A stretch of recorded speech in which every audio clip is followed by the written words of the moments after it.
Y'all stay talking about it? Like, we talk about it all the time. Like, it comes up all the time when it has to do with me and him because we did meet like that. Bro, I looked up to this motherfucker and I'm like, yo, I want to be the next Ricky Furman or Capito of Atlanta, but Puerto Rican, because I didn't see no Puerto Ricans at the time. Who? Jonah was freestyling and shit. Just like freestyling. Freddie Go might have been around that time because Freddie Go knows Ricky Furman. I mean, my shit was Ricky Furman. When I seen Ricky Furman, but Ricky was the staple. Yeah. When I came, Ricky was the nigga with the promo, the festivals, all the parties, the clubs, the billiards, Jimmy Carter Ballroom, the beats. So if this Ricky character came before you, us, you're the OG for me. Then. He's like to me, you're bro. The OG in this whole thing because I knew of you and Jonah. Crazy.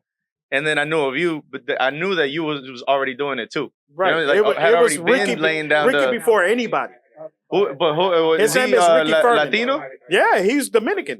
So okay, but he was just making Spanish bro, music. He was making beats and he was doing reggaeton. He was doing fucking hip hop. This is my best friend, and he adds to them all the time. I didn't like him when I first met him. I'm at Belushi's one day, and I barely could get in Belushi's. Yeah. This nigga coming in like a superstar. Superstar. With Jonah and like 15 other niggas. Yeah. Atlanta hell. Big head, bro. I'm like, Yeah. But that's why the fuck I keep telling him, stop being so humble when he say some shit like, yeah, bring that guy back. Bring that guy back. We wasn't the shit. Meanwhile, I was like, these motherfuckers are my competition. I used to say it like, because me and him was cool, but we was in competition. That's the general consensus that we get from all of the stories and from linking back up with y'all that were like laying down so much of that foundation. Thank you. And it's like that is what the general consensus is. Yeah, there was a lot of beef.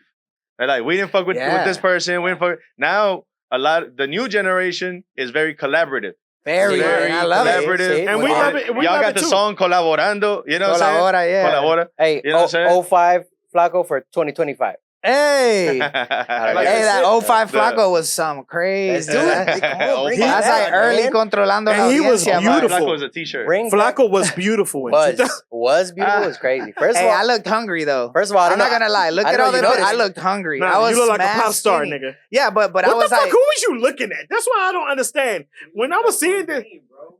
I lived up to that name. He looked like a pop star. Yes. Like yes. it didn't. Yeah. He didn't look hungry. No, but there's a well, no. There was an era that I did and the era that I didn't. But I was always Flaco until more so recently. That now it's like, you know. I mean, but you're not fat. Gordito. They're like gordo, right? Gordo. But there's a gordo out there. There's a sac gordo too. Like that's the shit. He always stays humble. Because the reason why we work so good is because I listened to what he said. Because I used to be that artist. I didn't give a fuck.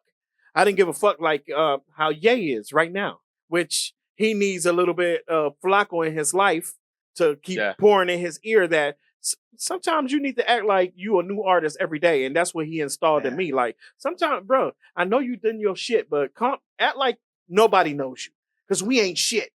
But then I have to instill in him that, hey, we have done a whole bunch of shit, bro. Yeah, we opened doors for a lot of people. Right. And somewhere, somebody dropped the ball. If it's artists, DJs, or promoter, I don't know. But somebody dropped the ball if it's all three. But I like to give him his props because I remember sitting in the studio like, nigga, look what these motherfuckers with my crew and shit. Look what these motherfuckers are doing. Yeah. Why the fuck we not doing that shit? You know what I'm saying? Like busting at them, like busting at my team because I mean, I'm not gonna lie. You know, there's I was having this conversation with Lisa the other day. Yeah. And if you know, like at least he knows, there's a trifecta, what I call my trifecta, is me, Lisa, and Lisa. We don't nigga when I'm not trying to be cocky, but when it comes to trap, we're the ones. Right? Now you got Domi and his whole crew. Right. I talked to Lisa, I'm like, Papi, the songs that we already have, all the tracks that we have, we gotta release them. And what's his name? OP too? OP?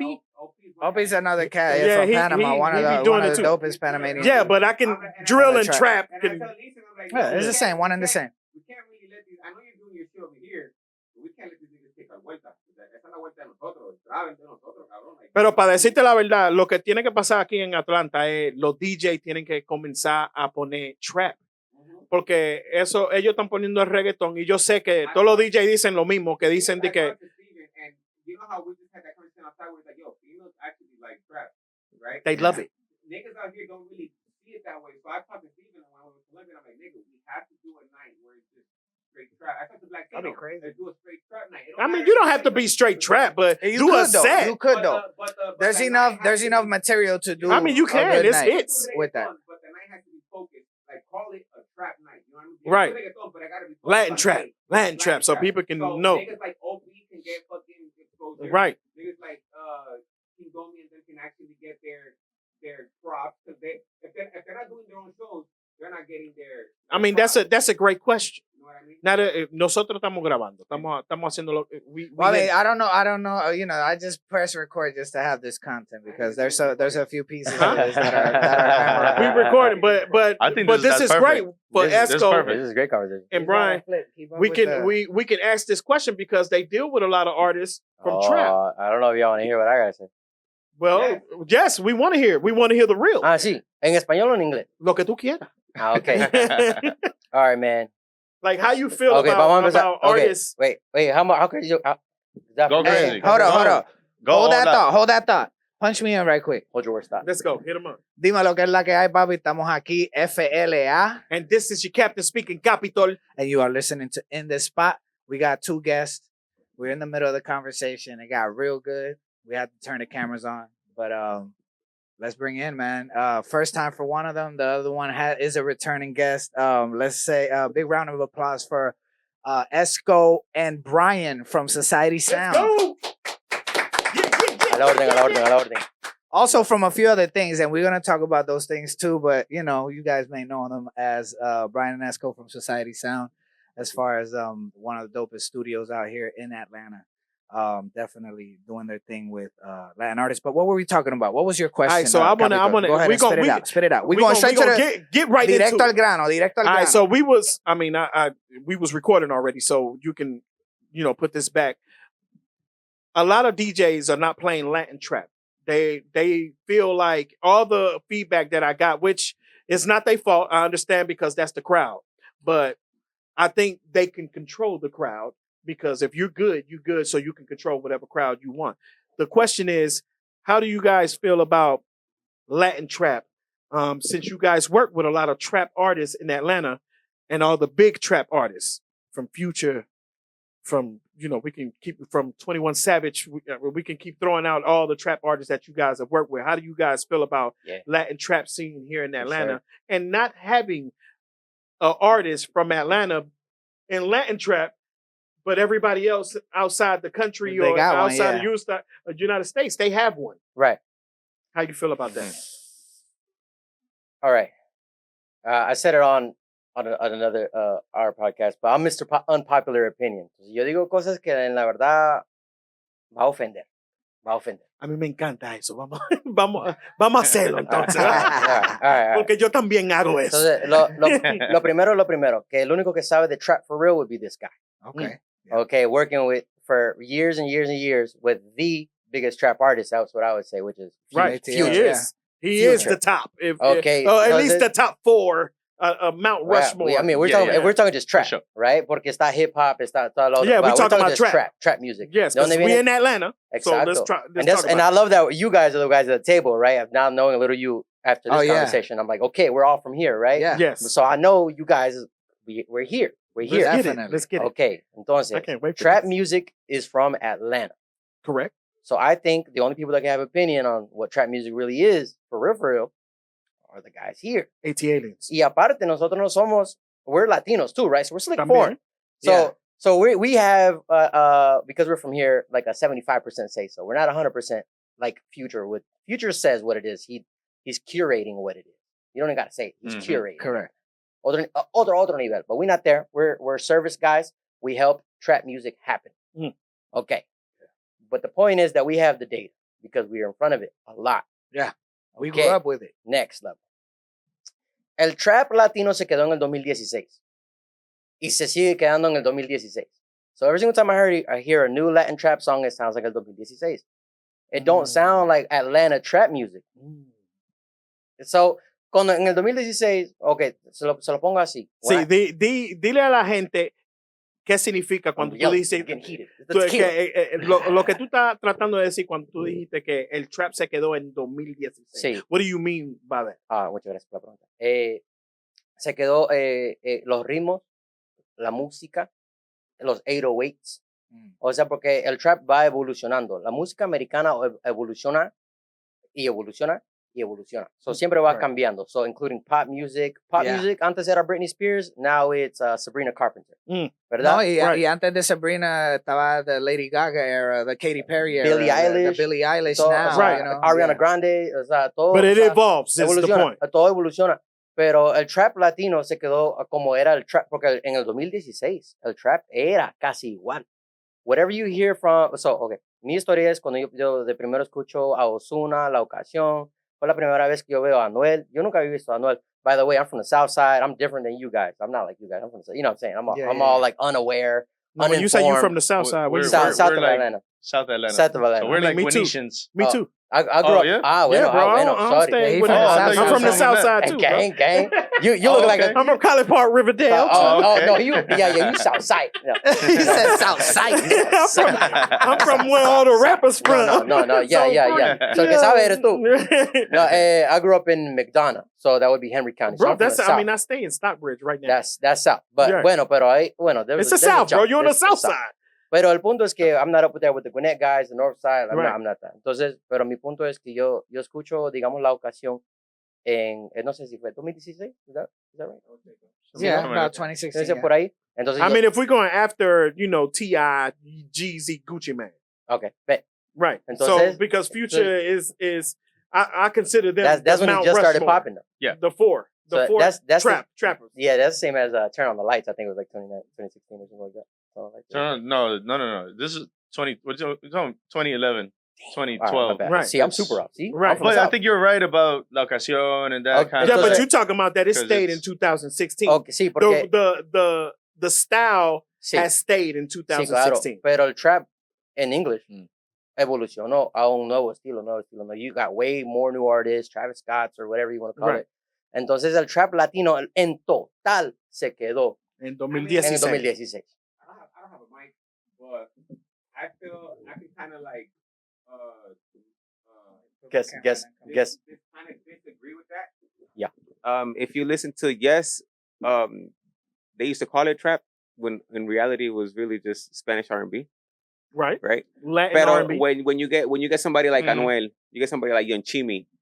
Right now, Young Chimmy, at least what is Young Chimmy, Sombra, Pressure, they're doing evolutionized trap. Now, you might not, if you really dig deep into it, you might not say it's trap. You might say it's, they got that Detroit sound or they got that Chicago sound. Sure. You feel me? But for us Hispanics, that's kind of still trap. But hold on, it would be evolutionized for Latinos. Jay, hold on, because you disagreeing, but I'm waiting for Esco to give us the point. Why does he think that 2016 stayed in 2016? Because sometimes I feel that way too. So. Well, the real question was why here in Atlanta is you want to go a little more nitty gritty? Yeah. Well, why in Atlanta? The Latin trap artist or the Latin trap did not become a thing. Yeah, thank you. Yeah. Thank you. All right. So here's the point. Hit him off. Because it's not good. It's not good enough for the clubs. It's not good enough to spin in the clubs. It ain't a vibe. Future is a vibe, bro. Every trap artist music is hitting in the clubs out here to this day, right? So entonces, so un Latino puede hacerlo, pero I mean, is that what the girls are dancing to in the Latin clubs? Like, although Latin girls, you say, I don't know. I don't know that. I'm not outside. I think I might jump the gun on this whole conversation. Go ahead. when I say for this. It. But similar to what you're saying, I feel like what it is that in Atlanta the artists aren't making hits. You know what I'm saying? We don't have hits. The last one that was like trying to climb up out of Atlanta to finally maybe come back, because we used to talk about it. You know what I'm gonna say is Lagarda. You know what I'm saying? Lagarda was the one that was like, cool, got signed to Sony Columbia, went to Columbia, went and made a bunch of money, went and fucking, you know what I'm saying? He was just doing the thing, but he was eventually gonna come back and put on for Atlanta. You know what I mean? Those are the conversations that we used to have. He's like, man, I can't wait to go out there and make an album with the people over there, blah, blah, blah. Yeah, you know come bring it back home. Bring it back home. Yeah. Exactly. And so, man, I think that in general, artists, we just, here in Atlanta, Latin artists, whether you're making trap, or you're making dembow, or you're making reggaeton, or you're making pop. We need a hit though. Yeah. We need a hit, and we need motherfuckers to like really, like, you can't like, okay, so like, you can't just make believe that you're in the music industry. Yeah. You know what I'm saying? You can't. Now, when you say that, expand on that. Yeah. When I say that, is that like, it's like you're just doing it for fun.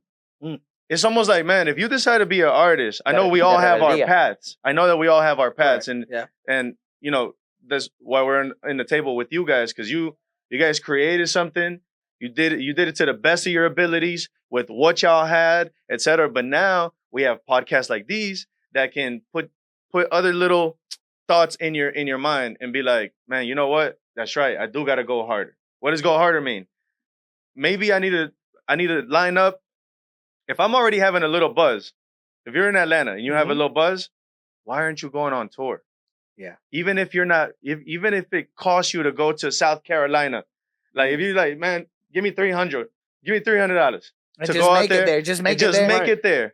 Yeah. Rent a van or whatever you need to do, or just getting gas and get in the hotel, and that's it. Even if you break, you're not making a profit. Yeah, even if you make break even. Say that again, man. Even if you break even, bro, but you will have to do that because we did that. Bro, you don't. Yeah, exactly. But y'all were doing the best that y'all could with what y'all had at the time, and then including like being the openers for all of these people that would come out here, right? And like really tapping in and really making a buzz. Who's got like a buzz like how y'all had the city buzzing right now? I'm gonna keep saying the same name. It's a few like right now, Edicion, you know, Cesar, you got Cesar, Fresco Felipe. So it's a few. Okay, so they need to start going on like little tours outside of Atlanta and being like, yo, we're here in South Carolina. Yeah, shout out to y'all, but I'm from Atlanta, where the fucking shit is happening. Y'all need to go out there. If y'all making music shit, y'all need to come out there and fuck with us. You know what I mean? And seguirlo. I'm gonna back you up. I'm gonna back you up. I'll tell you why too. Not just do it. Why? So because I know they listening, right? I know. I want Cesar to watch. I want everybody. I'll tell you why. Okay. No me acuerdo cuando fue. Maybe hace como 2 años. Yo fui para Charlotte, North Carolina. Bro, it's a tiny Atlanta. If you go over there, and when you go to the club, guess what they're playing? They're playing Lil Jon in the clubs, bro. Eso fue un 2000. Cuando yo entré, I was like, 2010 Atlanta. You're here. So yo me sentí tonto, like, wow. Entonces, so when you, from Atlanta, Fresco or whoever, you walk out there, bro, be fly as hell. You're an Atlanta artist, and you're going to walk with that shit because you from Atlanta. Yeah. And you're going to impress them out there. Wow, look at him. He a superstar. Yep. What Jay was just saying. That was, I mean, honestly, that was me in 2020 and 21. Super. That's you right now when you went to Colombia. I mean, there was a moment. Talk that shit. There was a moment where they had their moments, right? Claro. Capitol, Flaco, Waldy, Son de Leon, rest in peace. After that, nobody was doing clubs. Nobody was doing shows no more, right? Not until I sat down with my best friend, which is Steven, Los Bravos, shout out to him. He told me, listen, I fuck what you do. I'm going to start promoting artists. Every artist that comes, I'm going to have you open for them. So we did that. We started opening for Rao, we started opening for Liano, for Jay Quiles, Galax, everybody. After that, Eladio, I was in Puerto Rico, but Eladio, what happened after that? We went to San Antonio, opened up for Liano over there. We went to Florida, opened up for Rao over there. You know what I mean? After that, the problem was me. I didn't release enough music. I was like, you know what? Once I start releasing more, then I'll come back onto the stage. But I don't want to keep doing unreleased tracks. That's definitely a problem too. Exactly. Because you kind of you're building momentum, and then you just let the shit drop. Exactly. You know what I'm saying? And so there is where a lot of artists that like, I like to sit down with artists when we've been working together, when we've been like producing stuff together or whatever. I like to sit down with them and be like, cool. Now this is we have 10 records now. Yeah. Now what? Now, what's next? Yeah, now what? Let's sit down, let's strategize, let's put together a release plan for you. Boom, boom, boom. And then, but the real tester is, can you stick to that plan? Yeah. Because some of that plan is like we're in March now, and then this plan that if I sit down with you and we sit down with you and we go, yo, for the next 6 months we have all this music. This is how it's gonna be released. For you to commit to that plan is like the hardest thing. Yeah. ¿Sí o no? As an artist. Con ¿Sí o todo, Exactly. es difícil. Because you're like, I just created, it might be June, and you'd be like, oh, I just made another one. Right. Let's replace Yeah, that. yeah, yeah. And Like, it's I like that one better than the one I Yeah, did you'd be 3 like, months ago. Always, And then- always. Yeah. That's the problem. That's where you need, Always. exactly. Thank And that's where you man. need motherfuckers like this Fuck that yeah. go, no, bro, Hold up. sorry. Yeah, So sometimes hold up. we do end up in this like pseudo management kind of role with the artists. Because we're like, nope, don't do that. No, here, release this one. No, remember we said? Yeah. Da, da, da. Like we had this already in place. Yes. Let's follow through with that while we get everything else ready. And that's a very key thing because I, even me back when I was doing the whole artist thing, bro, we would do 3 dope fire records and we're like, yo, this is the next banger. And then like 3 months later, we'll come up with some other Right. production. And you forgot better about the shit. And you forgot about the last 3. Not only did I forget, iguales. not even forget about it, but just say more like, nah, this shit harder than that shit. And it's like, Gotcha. well, of course. It was 6 months later after you learned that this was dope and you should continue to do this, but don't forget about this dope shit. Es fácil matar este flow. Yeah, I I did it have right one there. more thing. Es fácil. All right, you go. No, first. no, You no, go no, first. no, go. All right, es fácil matar esto. You know all the time cuando tú ves artistas que dicen, this is the one, or sorry, my bad, let me back up. Cuando tú ves artistas super grandes y dicen, yo nunca pensé que esa fuese ser la Right, canción. right. I didn't think it Exacto. was- Y los grandes lo Always. dicen, los Siempre grandes lo son así. dicen. I've Todos seen it los happen in real biggest time. hits in the world, right? Entonces, what makes you think, como artista, that you go, no, this is better than the last one? What makes you think that you're right? You don't know. You don't know. Yeah. Yeah. You think you know, but you Follow the plan. Yeah. Yeah. That's it. Exactly. Shut up. I'm glad you made a song that you like. Que bonito. That feeds your Yeah. ego. Que bonito. Que It's bonito. all very emotional. Qué bonito. It all really comes from Qué like lindo. an emotional place. Yeah, And, bro. Ponte serio. Ponte serio. Porque para ti siempre la canción va a sonar como un hit. Yo, Siempre va a estar sonando como un hit, la canción Exactly. para ti. Yeah. So Exactly. that's what makes it difficult because we all go through that as artists that even time makes you better if you in the studio 24/7. You're going to have better lyrics and everything like that. But my songs that have buzzed have been the songs that I thought that was never gonna hit. Every time. That There you go. I even did fast. That I was like, I don't even like this song. I'm putting this shit out just to put it out, and then that's the song that. bro, and there's so That many you be like, what stories the like fuck? that. Pero- There's so many It's stories like Pero that. pero el answer directo es que no hay ego en eso. Tu ego es más está diciendo que no, esa no es la buena. You know? Y so, cuando el ego no está involucrado, then music can finally happen. Y creo que esa es la parte de crear sin expectaciones en el sentido de qué va a pasar con el tema, sino vamos a crear lo mejor que yo pueda crear en el momento. Yes. Let's do the best thing that I can do right now. I'm gonna give it to you without expecting that it might be the best or it might be the worst. Just give the best while you're at it. That's it. Y disfrútalo. Disfruta ese momento. Exactly. You know how many times I've worked with some artists that sleep on their records, and we go, yo, this shit is, put this shit out. Yeah. And they sleep on it, and then they wait a year later. Now it's like, it feels dated. Feels dated. The sound is gone. It is. When I pulled up, y'all was outside and y'all was playing some shit. It was like a 4 on the floor. I don't know if it was the Fade record, but it sounded like a No, that like was another. actually Ye's Nah, that was record. actually Okay. Yeiii too. Okay, That's what's some up. shit. No, Yeah, no, yeah, I yeah. expected it that it was gonna be something like that, right? But it has the same. You could play Fade's record and then you could play that record right next to it. Hey, You know what I'm saying? That's what's up. Because it's the same sound. And a thought that I had, because I heard it a couple of days ago and I heard it again yesterday, the Fade joint. Yeah, and then I'm the like- new joint, the new And joint. today I'm like, I haven't even heard it, but I'm just listening back to it in my head, and I'm like, that's probably what it feels like to be on Thusi or some shit. I ain't never done none of that shit, Yeah. right? But Bro, what I'm that's saying is, crazy that he's saying this right now. but what I'm saying is like that's probably Go ahead. I can just tell because I'm not in Colombia, but I can All tell right, that it's in crazy. Colombia. It's crazy that you I saying pieced that. it all together. Carry Right. on. I can tell that in Yeah. Colombia, that's what people probably want to like. That's the vibe. That's what they're feeling. That's what they want to. And especially if you are on Thusi, you might be, if you are on Thusi, you might hear that joint and you're like, yup, keep it rolling. Or play it again. You know what I'm saying? Or give me another one. You know what I'm saying? So background to that track. the one that was playing when we pulled up. When y'all pulled up. Okay. Yeah. So I met somebody out there, right? We were just chit-chatting and whatnot. And Shorty just came from a techno party. I'm like, I guess you like techno. She's like, yo, whenever you get the chance, listen to Afro House. I'm like, bet. So I started listening to Afro House. I'm like, okay, this shit is actually pretty cool because the way that they're doing it is they're mixing it with Spanish music. Okay. And it's just not just plain beats. They're mixing it with Spanish, with Fade, with Latin Mafia, all this stuff. I'm like, okay, this kind of sounds hard. Yeah. So I started listening. So I came back with that muse con esa musa. So I'm like, you know what? I'm gonna do a track like that. You feel me? So literally, I call that song. To me, it's Colombia in a nutshell. Because I'll probably play it for you later. But it's Colombia in a nutshell. The chorus, you listen to it and you'll be like, yo, this is even, it's a even vibe. in the I think we should preview he's it. talking about Tusi. I think we should preview it live later in the Bro, podcast. hey, let's do it. No Let's snippet, little fucking do it. snippet. Let's no, do it. no Let's do lie, it. Jay.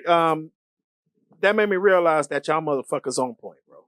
Y'all on the level that until people start speaking to you and you start giving that knowledge, which La Secreta Sociedad is the podcast that y'all need to tune in on. Right. Society now Sound I Podcast. realize because I was watching that shit this whole week. That's why I did fucking podcast. research on y'all. Like y'all was a goddamn. Appreciate that, dog. Appreciate Like that. y'all was a fucking essay and shit. Yeah, Brian, no, these motherfuckers are legit. Brian, let's go. Like, Oh, you got two. Hey, more. yo. Yeah, bro. It's That's hard. Se pasan, we loco. went back. We went Imagine you way just pull back. up and tear the whole We shit. went Like, back. good luck, guys. Yo. Yeah, yes, sir. So we did some research on y'all, and then till people speak to you guys, really again, because me and Bryan hung out in the studio with MG and Triple and a couple more artists in there and stuff like that. But you know, when you in the studio, you in the vibe of doing music, right. But now that you said that, and we was literally. You didn't even talk about this shit with this guy. You just heard the song 5 seconds, and y'all spotted that vibe. And me and him was talking about that shit before we came into the studio. That this girl did Tusi. This is why I got the that's why I got this line on the hook. This is why I was doing Uber and shit like that. So by you spotting that shit, that you got that vibe from that Colombian vibe from you listening to Fade. Todos los colombianos son iguales. Well, That's what he said.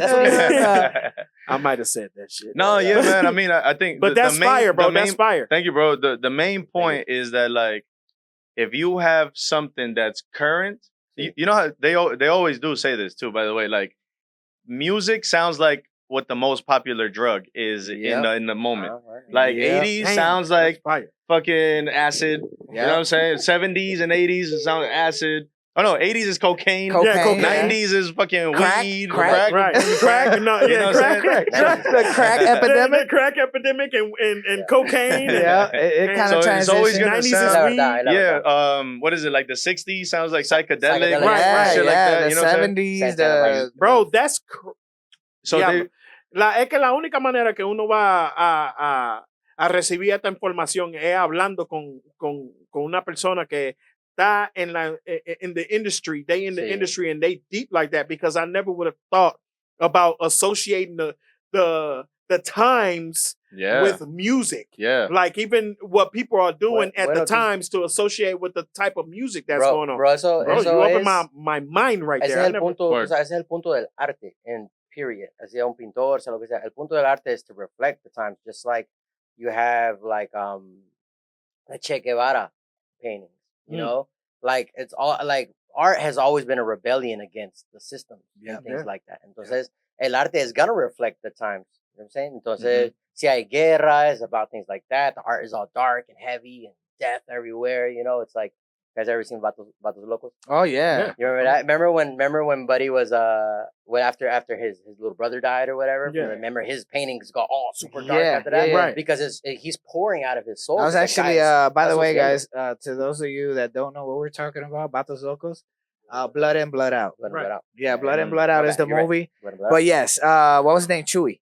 Oh, that was his name? I think it was Chewy. Yeah, that was his name, Chewy. The painter, yeah. He was strung out on heroin and shit at one point. Yeah. Exactly. But his paintings were beautiful. Yeah. And his little brother ended up trying it because the younger cat, he died. And un chamaquito, pero se murió seeing his brother taking the drugs, so he tried to do it too, but it killed him as a It's little crazy boy. how everything in life associates itself with what we're talking about right now. Because literally, like this past week, I was looking at videos and I forgot the artist. If it was Thundercat, I think it was Thundercat. I don't know if y'all heard of that artist. No. That he plays the bass and he plays the guitar. And he's really like that old school. Yeah, his name. Yeah. So he said if you're creating music that you're trying to stay trendy, you're trying to stay on with the times and thinking about what other people think about your music, then you're doing music. You're doing art the wrong way. You have to do art was always associated, like you said, Esco, is with what you're feeling. It's a reflection. It's a reflection of what you're feeling. So that's crazy that you guys are saying that because I think that music lost that. Yeah. And some artists are still doing it, like J. Cole, Kendrick Lamar, a few others. I can name a lot. Morgan Wallen, that's one of my favorite too. Yeah. They express what they feel and what's coming out on the paper or the phone, however you write your lyrics, is what you feeling at the time.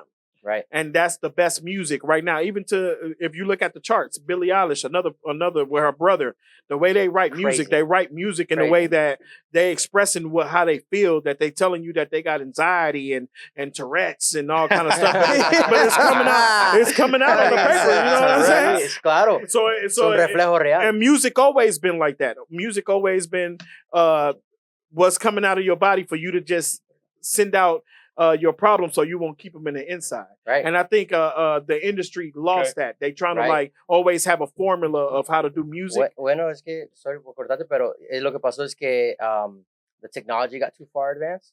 Entonces, to make your money back, obviously everything's a lot cheaper, so you're not making money back. So la gente y los labels tienen que ir al grano.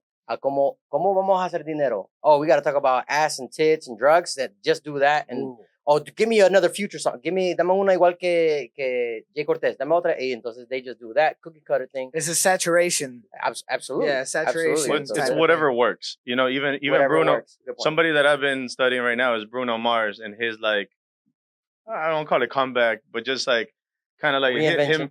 Yeah, his new. I mean, it's season, not a comeback. His new season. Yeah. No, he stays. That's what I'm saying. That's what I'm saying. I was searching for the better word, but it's like the new season of Bruno Mars, and he's like, yeah, let me do this K-pop kind of collaboration, and then let me do this song with Sexy Red, right? Because he's coming with something. And then with Lady Gaga, it's gonna be some crack. From Bruno Mars that is gonna take us through the summer or whatever, you know what I'm saying? Yeah. But I'm already seeing it, you know what I'm saying? I'm already studying it, and but he is like, okay, let me tap in with this guy. He's doing like the Drake thing, you know? He's doing the Drake thing. Shit, let me tap into your world over here. Let me tap into your world over here. And then it's like, hey, a lot of people shit on Drake, but it's like, yo, that shit is genius. Nah, yeah, that shit is genius. He does a song with Romeo, then he does a song with Bad Bunny, then does a song with a London motherfucker, Central C. Then he does a song with Wait, does he have one with Central? Somebody check that. Huh? On the new shit, yeah. But it's Chino Podcast. But I'm gonna tell you what's the difference. It's not that we shit on Drake because I'm a Drake fan. Yeah, you know, it became he a fan. He a fan. But I'm a fan of both, and people because I see this debate going on with Kendrick. If you're a fan of Kendrick, then you can't be a fan of Drake. If you're a fan of Drake, you can't be a fan of Kendrick. I'm a fan of all three of everything that's good. The shit that happened with Drake is that he became a fan instead of being in the culture. So you can. That was wow. Because es el ataque que Kendrick le tiene a él. El ataque es que you're not a part of us. You're not like us. And when he say not like us, he wasn't saying. Well, he probably was saying black culture because hip hop is black culture. Yes. But you're not a part of the United States either. Right. Yeah. You know, you're not a part of this culture. You're trying to be a part of it, and you making money, but you steering us the wrong way. You steering us that everybody's going to this cookie cutter type of shit when they have to be from the soul. And that's what's going on now. Bueno, that that's Kendrick a deep is opening the eyes and the minds of people. And not just him. There's other artists too that's opening the minds of people. Is that it's taking some time, and Kendrick is the top dog of that. But can we also say that whatever strategy and wherever, I don't think that somebody like Drake will do it out of a evil place in his heart. He's just trying to create good music with other people and just tap in. Like he's like imagine that you're that dope that you Flaco can do a reggaeton, and you could do dembow, and you could do pop, and you could do trap, and you could do rock and roll, London trap, right, and you could do it all.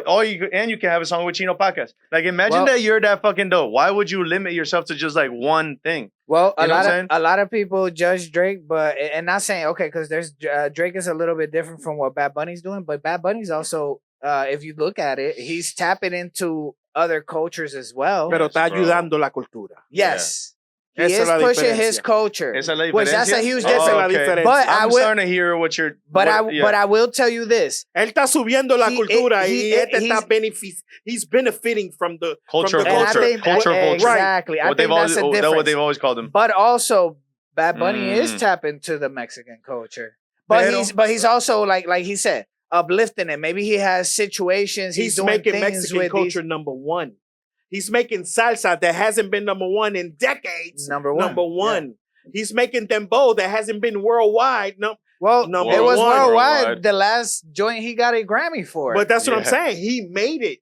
Él está subiendo la cultura to making other artists come and like basically backpack off of him and making money. Pero not to be a fan, right? Pero Drake really has helped a lot of people too. He has.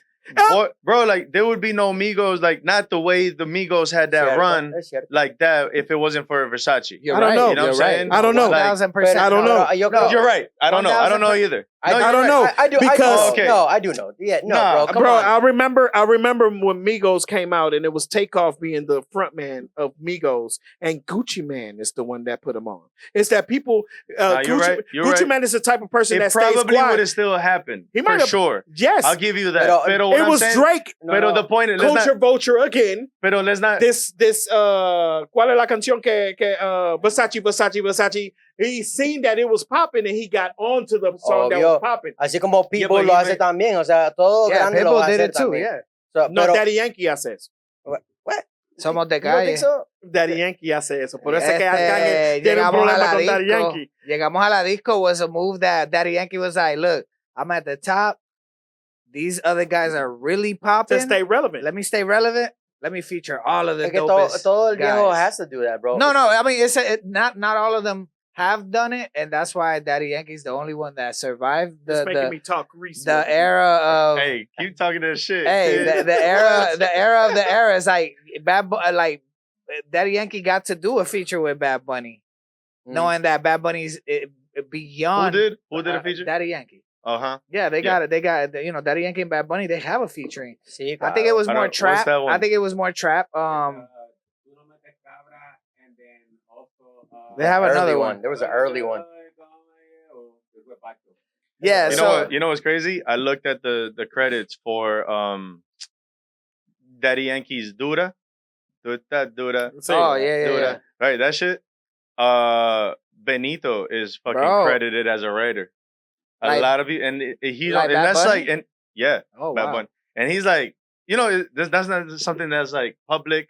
That's not something that he goes, yeah, I went and wrote that. No, because there's no necessity at that point. There's no, right, for sure. No, I think it's more about at that time, because Bad Bunny was on such a different wave. Yes. He didn't want to like.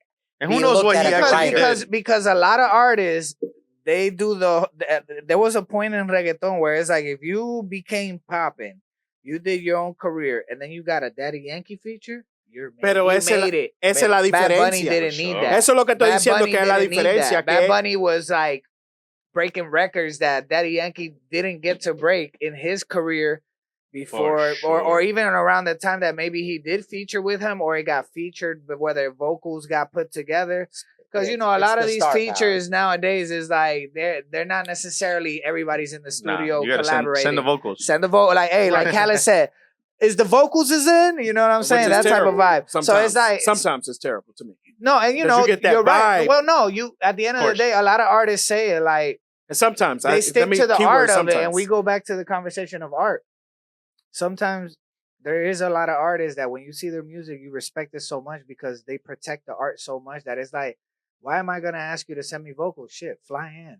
Let's vibe in the studio. Before we even get in the studio, let's go have dinner and talk about life. Yeah.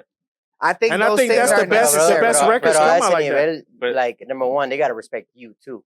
Correct. It has to be a mutual otherwise situation. You gotta pay for that.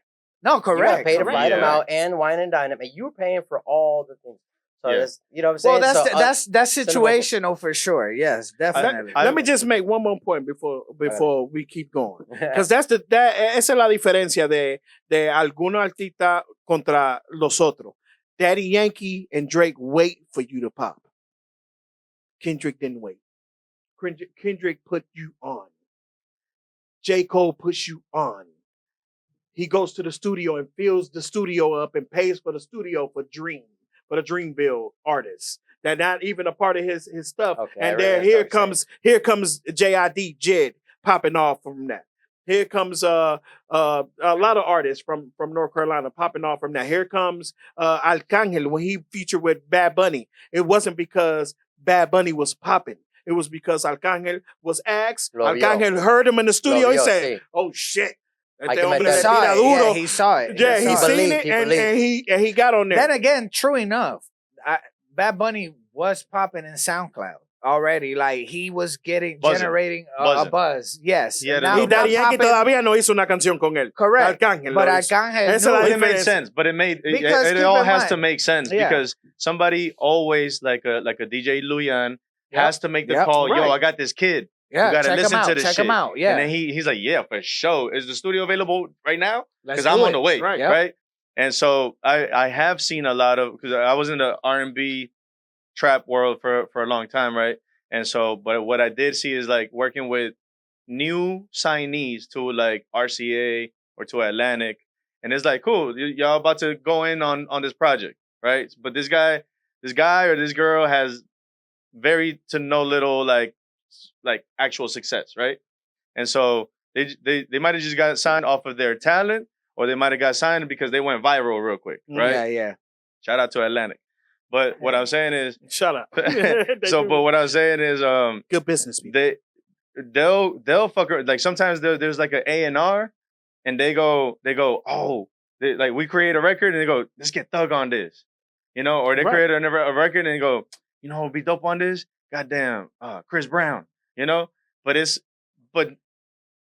has to make sense, right? That's where what you're saying, you're like, I kind of respect send in the vocals, but if say right now, Yeiii got a record, and I go, yo, I know somebody that knows Fade that owes me a favor, I'm gonna call in that favor so I can get a Fade fucking feature on Yeii's record, you know what I mean? But if the people don't see the synergy. Right. No, they're like, if they don't believe you, it's like on your Instagram and on your YouTube and all that shit, they don't see you moving that way. Yeah. It's not gonna make. They're like, they'll hear it and they'll be like, oh, okay, cool. You got a feature. Or it could be a Chencho feature, whatever it is. Hey. And you'd be like, damn, that's big. That's big right now. Hey, I just wanted for the crowd. That's what you call perception. Claro. Yeah. And that's parte de la película, bro. That's the part of like where That's they say in the industry perception is everything in a sense. 1000%. And some people know how to do it better than others. Very true. And not just that, but is not being fake, is putting the show up. No, tú dices eso, pero hay artistas que they so real that they shut themselves out. Can we? Oh yeah, yeah. They're so real on the social media, right? That then you go, oh, you a cornball, right? Well, you just showed me all of your colors. I was about to tell you, please go on a Mystique rant. Oh well, Mystique rant. Okay, so I was just about to kind of ties in when we were talking earlier, and you were saying that he pulled up to fucking Belushi's or some shit with 15 motherfuckers, everybody wearing shades. They said that. To La Rumba everybody had a Jaded shirt on. Hey, we in right. Yeah, he had the image going. But that's perception, right? And everybody sees you walking in, and he's like, damn, heavy. What?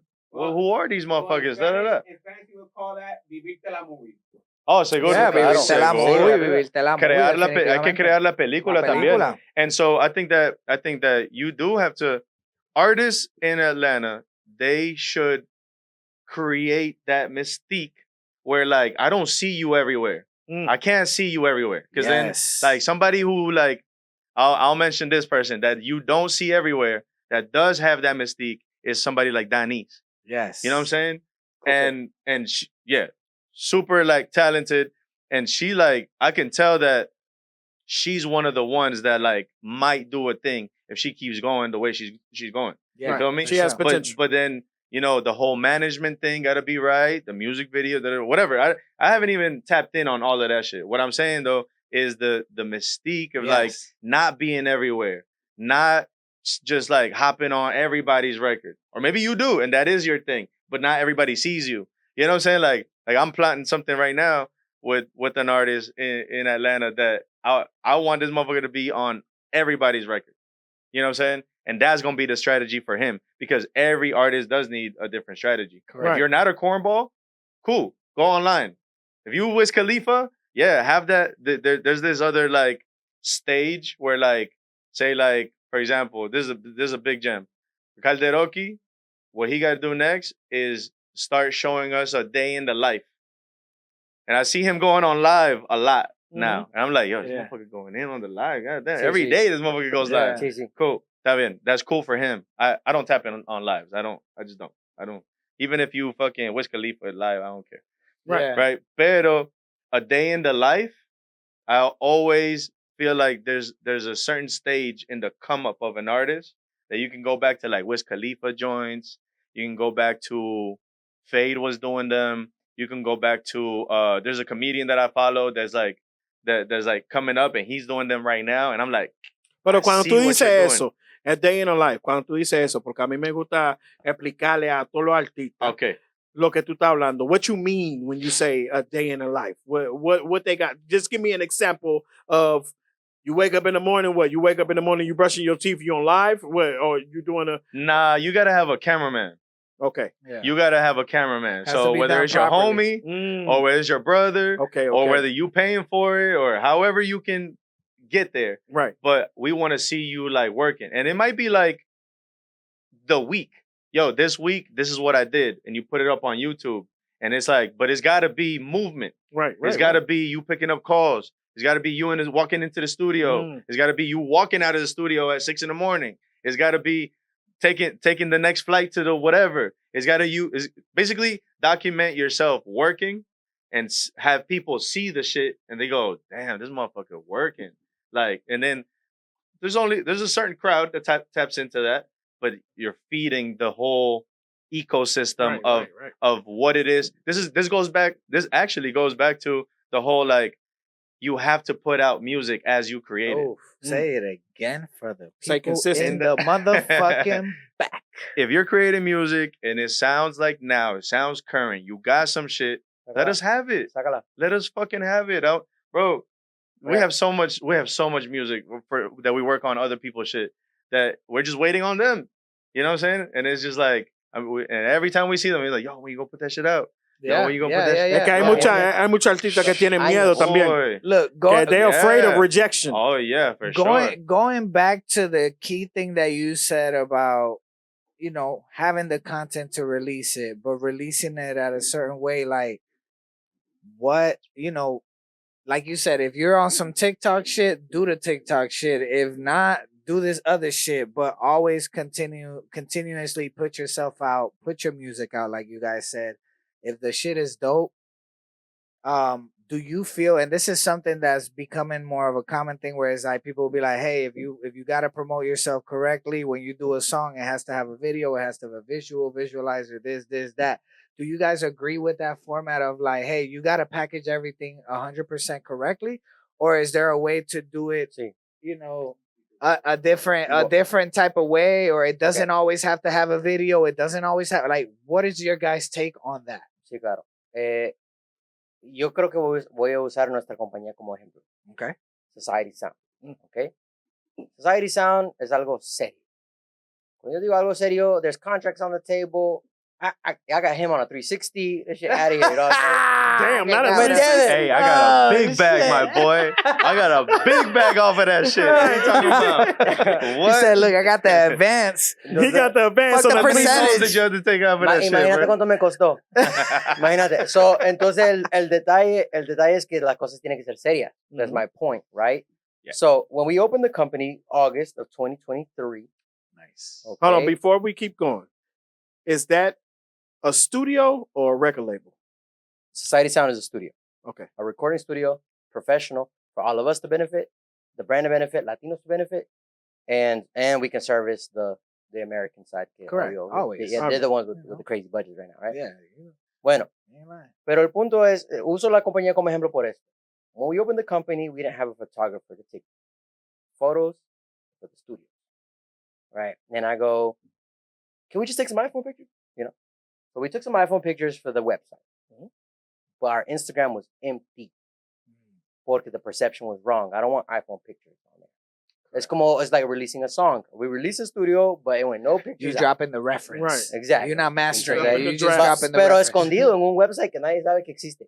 O sea, because, you know, who's going to find it is going to be like some random church company is going to find our website or something, right? Yeah. Pero para los artistas que nos importan, tienen que ver la Or percepción young como es kids correcto. starting out or whatever. Exacto, algo que está normal, ¿no? Pero, like, nosotros nos queremos presentar como algo serio. So, I don't want iPhone pictures up there. I want a real photographer. So, duramos 6 meses hasta si tú haces lo que tú tienes que hacer. So, we put up regular pictures on the website, pero the Instagram was empty. Todo el mundo, hey, ¿qué pasó con el Instagram? You guys need to drop content. You guys need to drop content. You guys need to drop content. I mean, how many times do we keep hearing that shit? You know, no, bro. Si las fotos no están buenas, and I can't pay a photographer $2,000 to get my, you know, you need like a real estate guy or whatever, right? To take good pictures. No lo vamos a hacer, porque nosotros no creemos en hacer las cosas mal. Hay que hacerlas bien, and whatever that means to us. Correct. You know, because you can only do what you can do. Right. Pero ¿qué pasa? Yo tengo un fotógrafo super duro. He's in New York. He's super fire. Un gringo. That's what he do. Blah, blah, blah, blah, blah. And he hit me. Hey, yo, I need you to record this thing for my lady. I'll barter with you guys, and I'll come take the photos, and you guys do the recording whenever you need. Say less, venga. El vino hizo las fotos en un día, pero ¿qué pasa? Nosotros tomamos nuestras fotos con nuestros iPhones, y así que cuando él llegó ya estaba seteado. Tómalas así, así, así, así y así. Oh, so he just mimicked the layout Obvio, porque at a whole different level with Right, the because bigger we gear? did our job. So, aunque tú no puedes soltar el contenido que tú quieres o whatever, haz algo que tú dices, esto me gusta, aunque no está al nivel que yo quiero, suelta eso, porque te va a servir. Yeah. So, a nosotros nos sirvió esas fotos, because the buddy showed up, he didn't have to work that hard. So we knew exactly what he was going to walk into, what to do, what not to do, boom, boom, boom. La sacó, están fire, las fotos esas, solo una foto de estudio, ¿no? Yeah. Pero el detalle es que now, when you look at the Instagram, and whatever it is, then we start dropping Tiene otro nivel de calidad, content. Yeah. También con el podcast, está Society Sound Podcast, right? Yeah. El podcast, lo mismo. Ese podcast lo hablamos desde que abrimos el estudio, again, August 2023. ¿Cuándo empezó a salir ese podcast? Apenas en enero. Right. ¿Por qué? Because we were not willing to do it without the proper quality. Y es algo que in the spot, I think we did 30-something episodes before we actually dropped the first one. So saying all of that, and you transmit that into the artist, I want to drop my record. It's always good to, yes, I get it. You like sending references and this, that, but work on your craft. Sí. And it's perfected. Because I think that the first impression is always some of the most important impressions. And I mean, this comes down like 100% down on business. And you guys know that. Yeah. You guys are businessmen and entrepreneurs. The first impression is always one of the most important because it lets you kind of like let people know. Es como una carta de presentación. Whether it's the podcast from Society Sound, whether it's in the spot, whether it's an artist like Caleroki, like Danny. Exactly. So I think that's a very key important thing in like, hey, create it, but also before you put it out there, perfect it. But at the same time, is that always an important thing? Are you able to? Is there some situations where maybe you drop something and it happens to be just popping off of the reference record? And that does happen. I know that. I think that this is we say all the time, and I feel like we forget about it, but it's the consistency. It's the consistency. So like, yes, whether you can get it to be perfect or perfection, for sure, try your best.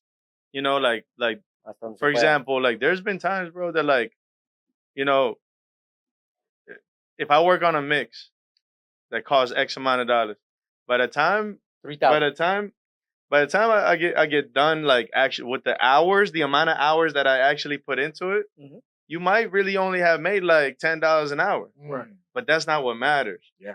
I have a mentor that told me at one point I had got a gig early on as an engineer that they were paying me $1,500 every 2 weeks. Wow. But I was there fucking, you know, from 10 in the morning to 5 in the morning every day. You know what I'm saying? This was Monday through Sunday.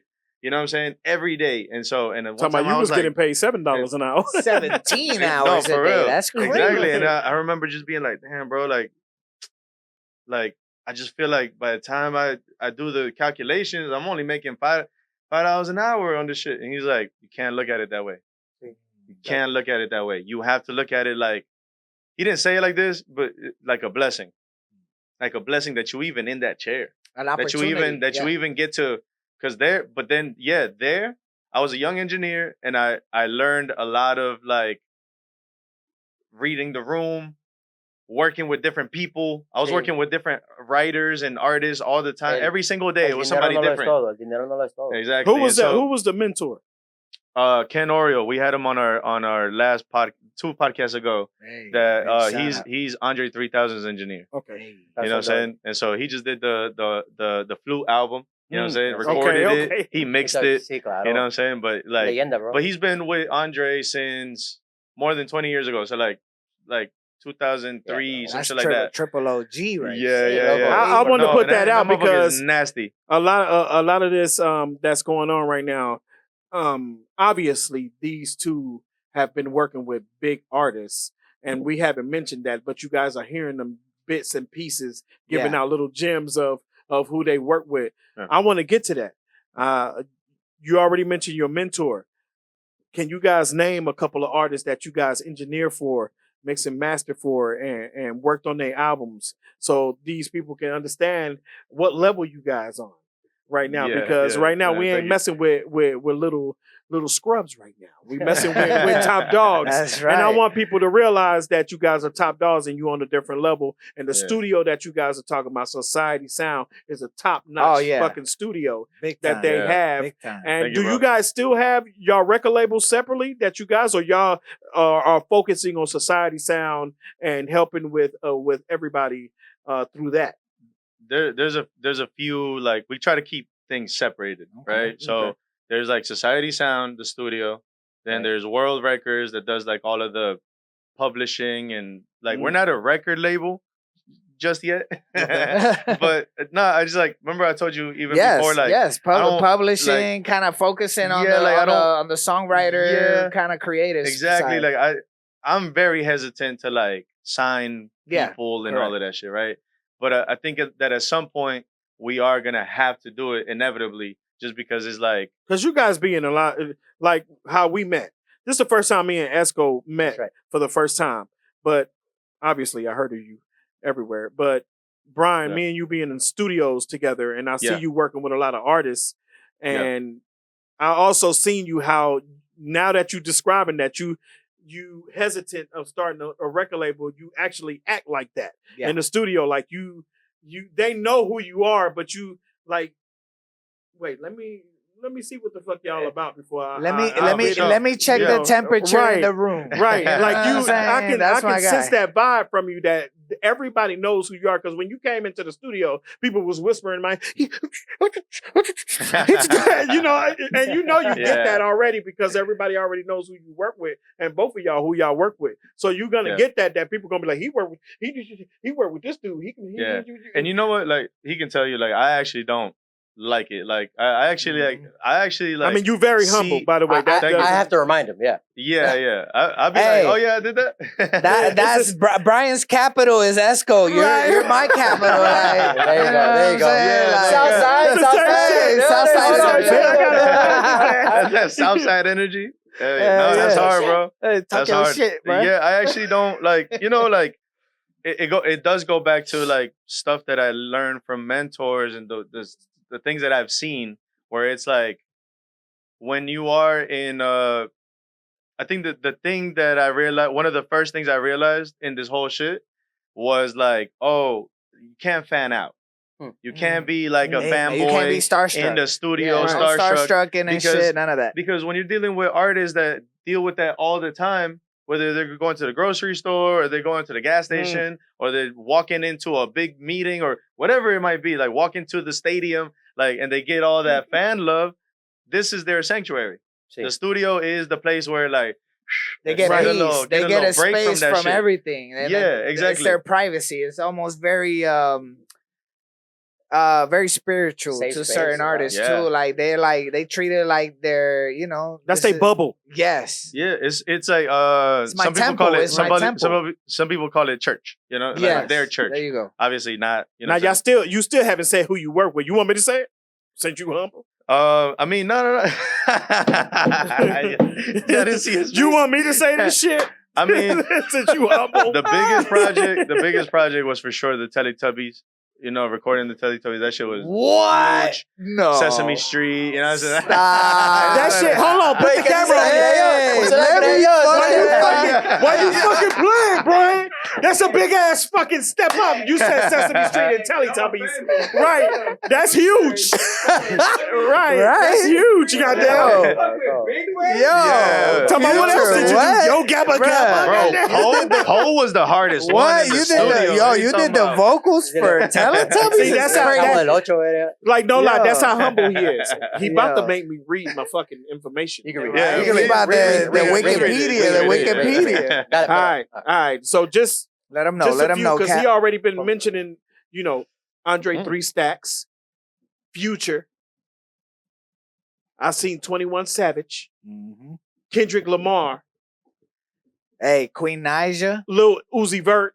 Esco was Queen Naija. Oh, that's Esco. I'm sorry. Wow. Yeah, you reading? Sorry, guys. It's right here, bro. I have a breakdown here, and I just happened to hop on the wrong spot. Sorry about that. He went to the to Esco part, but they partners. Hold on. Though it is on yours, though. It is on yours, Queen Naija. You did something. Mal contrato. Oh, maybe okay. Maybe it was that. That was. It's right here, bro. I did my research. Well, look, it's right here. Queen Naija and Rory. That's Esco right there. Nah, yeah, man. Right. I mean, but it don't matter. It's like together they fucking been all over. These are really hardworking individuals that, in my opinion, when I came across these guys and I've been kind of knowing about them indirectly, and then finally got to meet them, they were so in tune with the Atlanta. They are in tune with that whatever shit. Atlanta represents, they're in tune with it. And then when I was expressing my Latino, Latin this, Latin that, they were like, bro, we remember that too. And to me, it's one of those, like, these guys are very in tune with what is happening here in the market, what's brewing up. They're also a part of a lot of things which we're going to talk about pretty shortly, because that's one of the main things that I do want to touch on. Yep. And they helping. They want to help too. And like, they're like tapped in, bro. Like, they are tapped in. Yes, In the Spot does expose a lot of different artists, but also they're doing their homework. They cooking with these people, and I'm seeing it, and I'm like, yo, this is like, they are a part of what we would consider one of the necessary components or pillars in the Atlanta music Latino industry, and they see the vision. They've had separate conversations. And they everywhere. With just to throw that shit out there. They everywhere. Oh no, they work with R&B artists, with trap artists, and now they're involved with Latin artists. There is no so limit. It's not like they are trying to nitpick and be like, we want artists from this genre. They looking for everybody. Listen, now I don't know if they're gonna start the label. Which I see how Esco reacted when Bryan said, I ain't trying to start the label, but Esco looked like maybe we might have to do this shit sooner than later. Because y'all everywhere. I see y'all everywhere already interacting with everybody. So it's not like one of the people that presented me as MG which I always advocate for MG. He's one of the artists that I love because he's actually one of those artists that he's not afraid of bringing other artists into the loop and bringing them in so they can get to know a Esco, to get to know a Bryan, to get to know a Triplet, to get to know a Flaco. He's not afraid of bringing you into the studio and bringing you around the people that's making him successful, because a lot of artists like the gatekeep the shit out of everything. There you go. I think the key word is one of the things that not only MG has showed me, Bryan and Esco have showed me, and there's plenty others, but let's focus on these three guys because they do work very tightly. They, MG is currently working a lot with you guys, but also it's like you guys have shown me that not only you guys know what you're doing now, but you're also aware of what was being done in the past. And I think that kind of like giving people their flowers and letting them know, hey man, this is what I grew up on, and I see it. We're continuing this over here, and to me, I think that it's been one of the things that MG, I've heard it too many times where I'll be like, bro, you don't gotta always say that. But it's like MG give me my flowers about him learning how to sing and this and that. He does. And it's like that's why he's my motherfucking brother, bro. You don't have to. No, that's one dude that we fuck with MG but you hard. don't have to, but you do always do it. And to me, I'm always appreciative, and I'm like, bro, I would never. Same thing with Bryan and Esco. I met Esco indirectly through some other engineers and everything doing the whole Jaded thing. But also Bryan, I didn't get to meet him till later. But it's like they all were like, bro, the whole Flaco and Jonah thing, this, that. And it's like they know their shit. Same thing with Calderoki. Calderoki did his research and went all the way back to Flaco and Jonah. So it's like these are people that are pro movimiento, pro the culture, pro the movement, pro culture, getting the shit. Yeah, getting the shit. It's kind of where I'm going. It's kind of like how getting it right, bro. They successful, Calderoki successful, MG successful. Everybody that successful. I appreciate that shit. We do. We but appreciate it. Just to keep going is I'm starting to put a common denominator of everybody that knows the past and pushing for the future. Is that's that one common denominator that everybody knows what happened in the past, and since we know what happened in the past, we can make successful decisions and make it pop off for the future. Look at how you when we were talking about it earlier, slightly, you mentioned Ricky Philm, and it's like, but you still doing the same thing. You're doing the same thing that we're doing. So the common denominator is always just like I don't know, like a sense of gratitude to the people that put in work, what I'm saying? Put in work, like you guys. When I remember seeing the shit on the flyers and seeing the fucking, like, damn, I'm fucking opening up for Lucky Me Can't Why or whatever it was, right? Fucking Daddy Yankee or doing the festivals and the Latin festivals back then. Yeah. Boy, that was shit popping. was nasty. Hey, big shout out to HG Entertainment. that was the original Latin festivals, but it was crazy. It was a vibe every time. I'm always have to say shout out to Roberto and HG. And that's Ruben, HG. That's his whole I don't family. know what the fuck they name. No, that was his whole family. I was dealing with it was a whole with family. they ass directly, so I don't know the name of they fucking Ruben family. Pollo, They was Pollo. really my brothers, so they For fucking sure. gave a shot to everybody.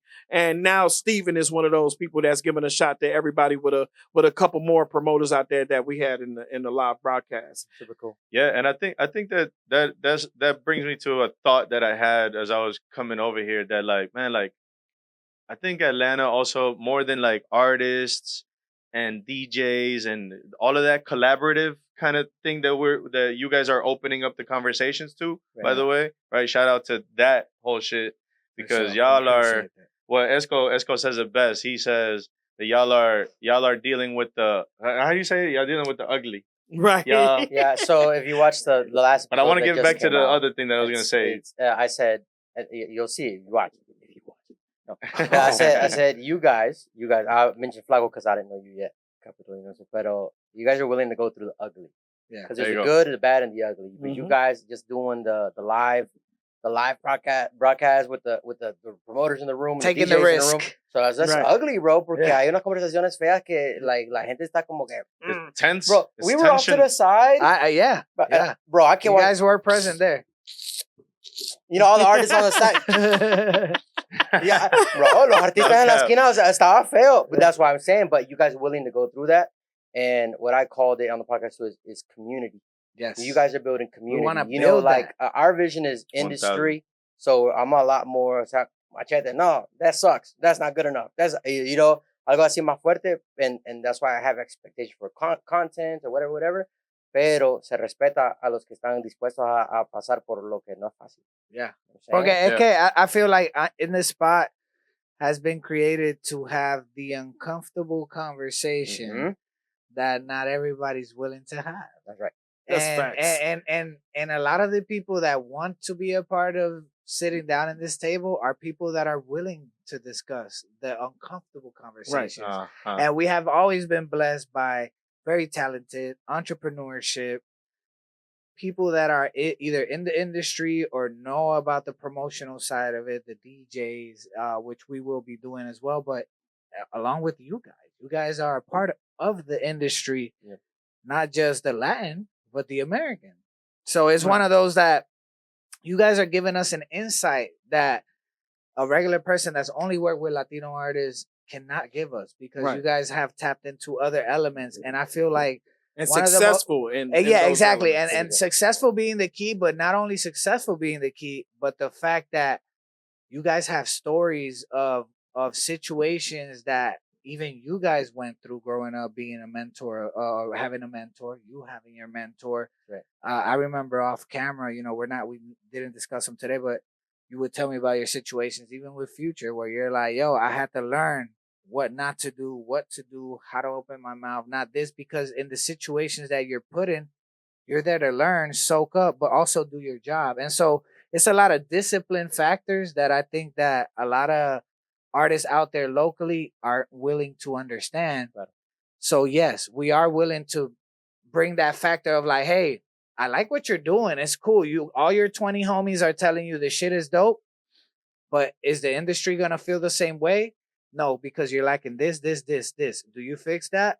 Cool, you fix that. The music is still there. Cool. There might be a higher possibility, but it's a more reality factor of like having that business-minded conversation.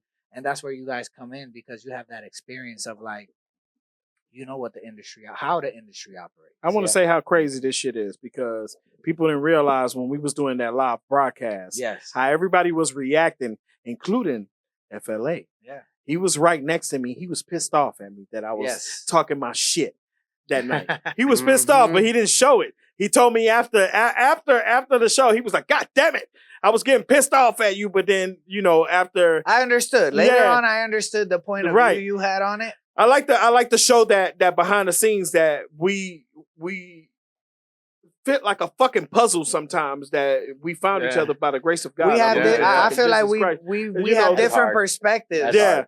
That's hard. Of like, we can relate. Yeah. Bro, no, and that's why like I've been, you know, for those that have seen this podcast and don't know that I actually hang out with these guys on the studio sessions, I see the operation and I respect it so well, because there's things that you handle that you don't handle, that you handle that you don't handle. Right. And it should a be puzzle. like, it's a puzzle. They fit fucking perfect. It's like a yin to a yang. Yeah.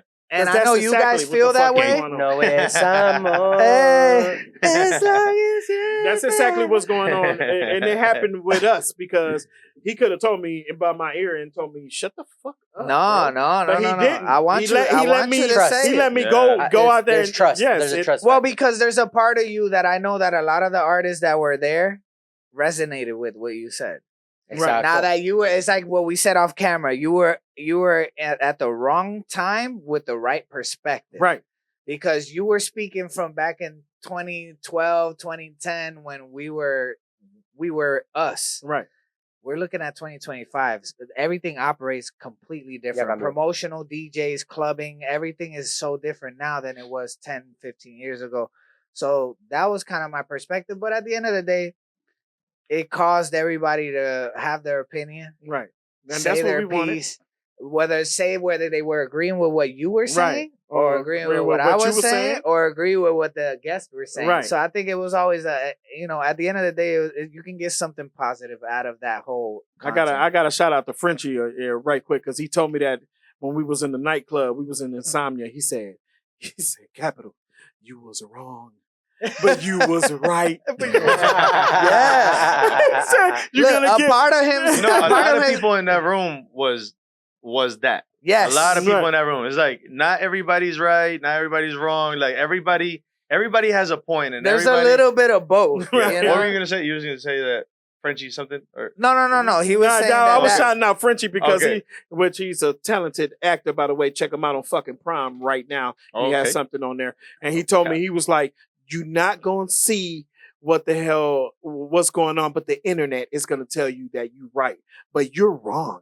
Mm-hmm. Yeah. You're wrong. In the eyes this of being political, you're wrong. Yeah. But you're right.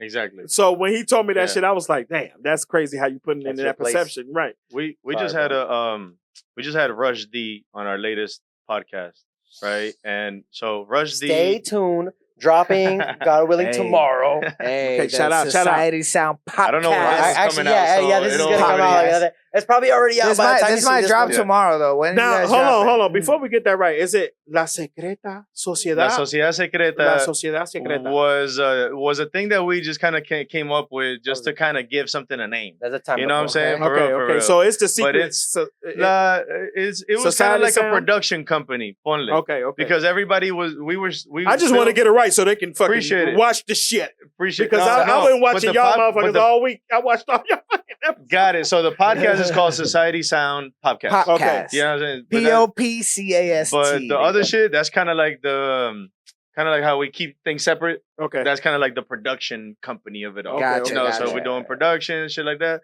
That runs through that. Unofficially. Unofficial. Yeah.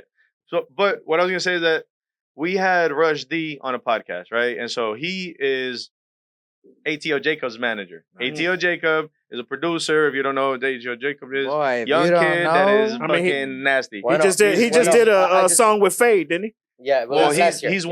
one of Future's main producers. When Yeah. I first met him, he was like 17, bro, and he would like walk Imagínate around. que este estuvo presente en That's los comienzos crazy. de Yeah, Jacob. like Man. Yeah. my guy was cooking engineering while ATL Jacob Cuando was. apenas I there. remember, That's just to let y'all seeing know. him like, you know, in like a hoodie. Like he would pull up everywhere in like a little sweatsuit and fucking, you know, slides everywhere. Like you know a what I'm fucking, saying? normal. like a fucking Just- tiny.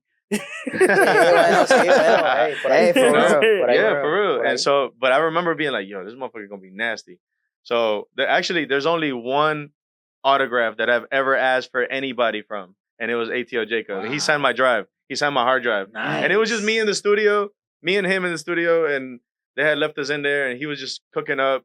And I was like, yo, bro, like, sign my shit. And he was like, man, stop. And I was like, no, for real, bro. For real. But that's my homie. Porque no era That's nadie my todavía. homie for real. I'm You know talking what I about mean? now. Es Look, que no era That's my nadie hom- todavía. Especially, imagine like, you know, your homie just asking you like, Right. you know, so We get Bryan So to sign that's- my shit. that's I'm about to get y'all. Brian, I'm sign about my to get shit both right of y'all I autographs, got you. right? You got Sign paid my me. cup right You got quick, paid yo. me. No, but you know what I'm saying? Like, so anyway, so we had him on the podcast, and I think that one of the main takeaways, man, is that like we need more like management. This is to my point of the other thing that I was gonna say. The thought that I had on the way here was that more than artists, more than producers and shit like that, like what we need is more like collaboration. And that's what you guys are opening up the doors to do, because you guys are clear. You guys are aware of the beefs and all of that shit, the competition that used to happen 10 years ago or whatever that era was, right? Right. And then now it's like, cool, how can we make this shit better? How can we make Atlanta more real? More, because that's the way I see it. Because I don't even have another setting. Because everything that I do, I'm imagining that this shit's gonna like a million people are gonna listen to this shit. So I have to fucking do my best. You have like You know what I'm such a saying? high expectation for Exactly. this. Yeah. So everybody needs to have that same setting, please. I like that. I don't know Please, how to. I don't know how to get that. We gonna zoom put you that in on the into- clip. We gonna zoom you in on the clip, Right. but say You know? it again. You know what I'm Say it saying? So again. like, man, just everything that you do gotta seem like you gotta believe in your mind that a million people gonna watch it. Damn, Yeah. Matter of fact, that's the type of That's shit real. that used to happen with Lagarda too. Yeah. Where like you know, we would do some shit and we'd perfect it to the best of our ability. You know what I mean? Because it's like 6 dudes chiming in on anything that we do, whether it's a record or it's a music video or whatever. Mm-hmm. And so we're all chiming in. It's a collaborative effort. So it takes, yeah, exactly. There you go. And so I lost my train of thought. Somebody say me. No, about the collaborative effort, like how it takes. It's 6 different people putting input on this one thing. You know that. Are you trying to say that every time you need that collaborative effort to make anything pop off? Exactly. Yes. Thank you. Because what we need more is like more producing on in the sense of like the product. Right. You know what I mean? You got to imagine like with the next Coca-Cola product that they put out, and then a team gets together and everybody scrutinizes it's a process. it. It's a huge and it's like, process. how's it gonna roll out? How are we gonna present it to people? How are we gonna And do it. I got you back. Everybody's putting in a little. You know what I'm saying? To make it sound, because this is what the hell you were saying. Now that you said that part. Thank you. Yeah. You were saying you have to release the music or whatever the fuck you're doing. Like millions of people are going to listen to it because it's hard. You have that. Both of y'all have that. And there's a lot of artists that don't think that far. They can't even fucking imagine that more than 1 million people are going to listen to their shit. They're thinking about their neighborhood. They're thinking about la discoteca que está ahí abajo. They're not thinking about that. Exactly. 1 million people can listen to this shit. God, so bro, you guys are manifesting the shit out of your life. Manifestation is real, motherfuckers. Think about 1 millón de gente van a escuchar la canción tuya. It's the typical. You have to imagine it. Right. You have to imagine it. It's the typical artist that's like, yo, I already showed this record of 20 people and they said it was this. It's like, bro, but you never exposed it to the rest of the world. Exactly. They're not even thinking about that, bro. What you think is old to you might be new to somebody else. Right. But also, yes, there's a thin line of what's dated and what sounds not dated. So yes, I have to bring that, the engineers and the producers. Solid. You sound like you on a podcast. Hey man, it sounds like I produce and engineer too. You could be ahead of the game sometimes too. Just a little bit. You could be adelantado también. What I'm saying is like, look, man, just because you don't fucking show this shit to 10 motherfuckers and they told you it was dope, it may not be dope. But just as in the same page that people may not have fuck with it, or you feel like, oh, I'm tired of this record, it doesn't mean that the world has heard it. Right. It's a matter of putting yourself around the right people that are in tune with what's hot now and also what could be popping in the future.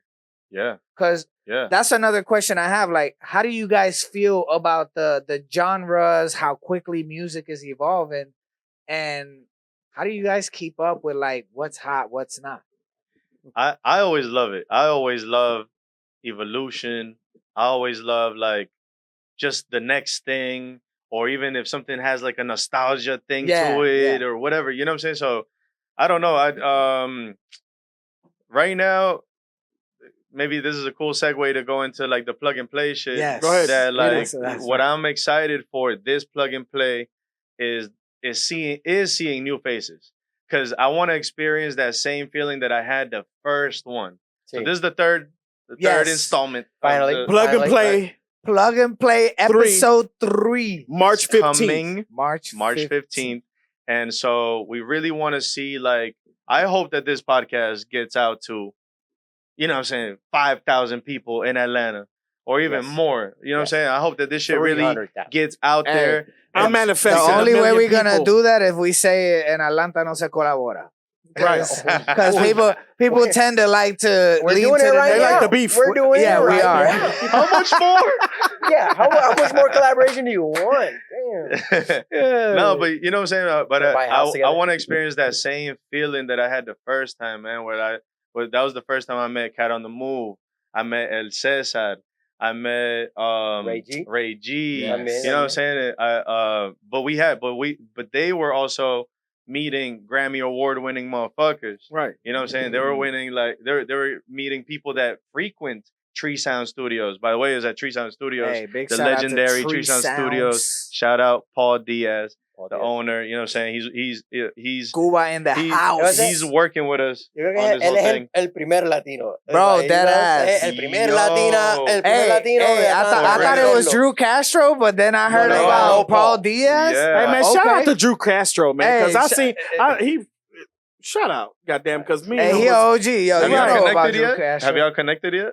we haven't, man. He just Oh, that's easy, we just bro. started following each other on Wait for Instagram, it. which Wait for but we was working together in the past like 20 Like, years ago. wait, and like before I knew about him, he probably already. I'm gonna knew. link you with him, bro. That 'Cause I motherfucker's see the that OG, shit. OG. Right. You know what I'm Yeah, saying? He had So- a fucking studio and a fucking mansion at one point. What the fuck? Like, Yeah. In Bro, he Sandy was Springs, working hard. before Imagine Sandy Springs Was Sandy Springs? That's right. Yeah. when It that was shit was it wasn't Atlanta. called- it was- yeah, exactly. It was Hey, Atlanta. So check it out, everybody. Before we go too deep into it, I want you two guys to let us know, for those viewers that don't know what plug and play is, that never been to the first episode, the second episode, to those that are now hearing of the third episode, what is originally plug and play about? How did it start? Where did it come from? I know it's a collaborative effort between you two guys.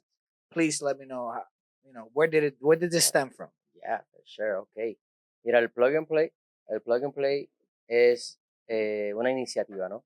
The effort to find who's really working and who's really making records.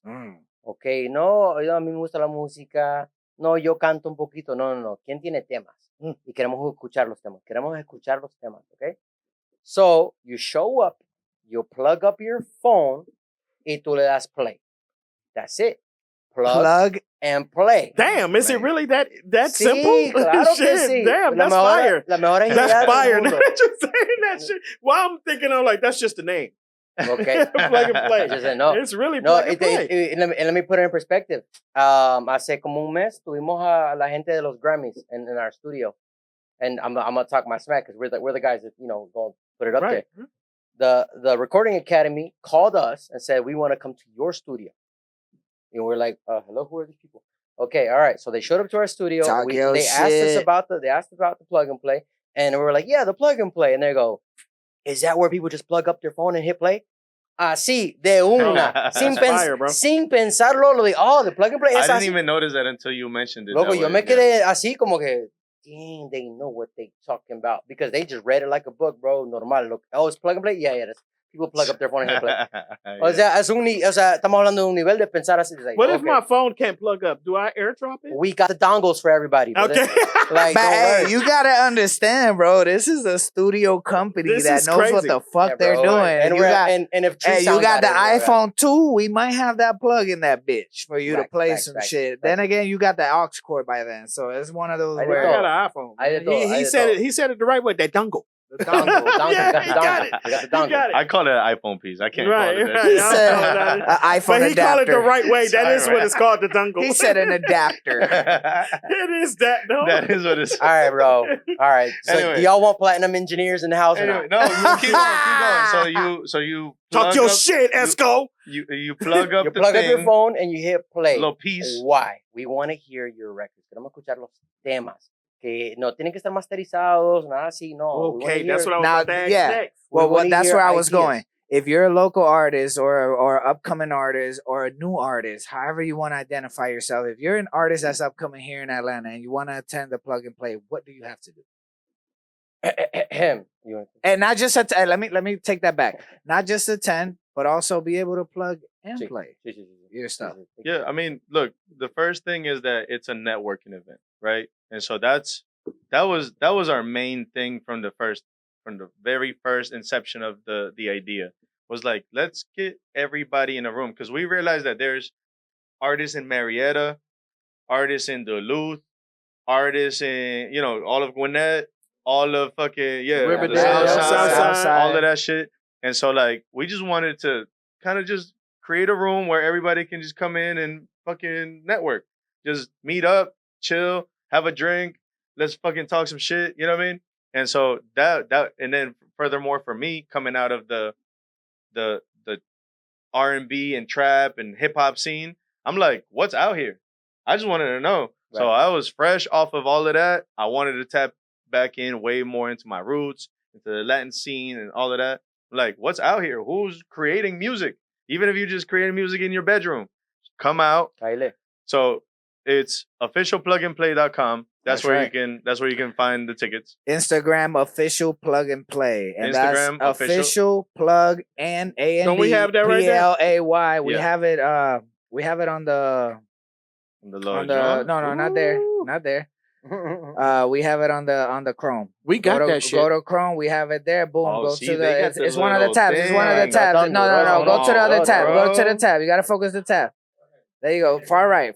Boom. Official There we plug go. and Mira, play. el único evento de networking en Atlanta. Hey, and actually, while It we're is. talking about that, I do want to play this promo video that you guys did. You can slide to the right with 3. Ooh. Bow. See? Press space bar. Hey, let me Let's get do that, it. bro. Let's do it.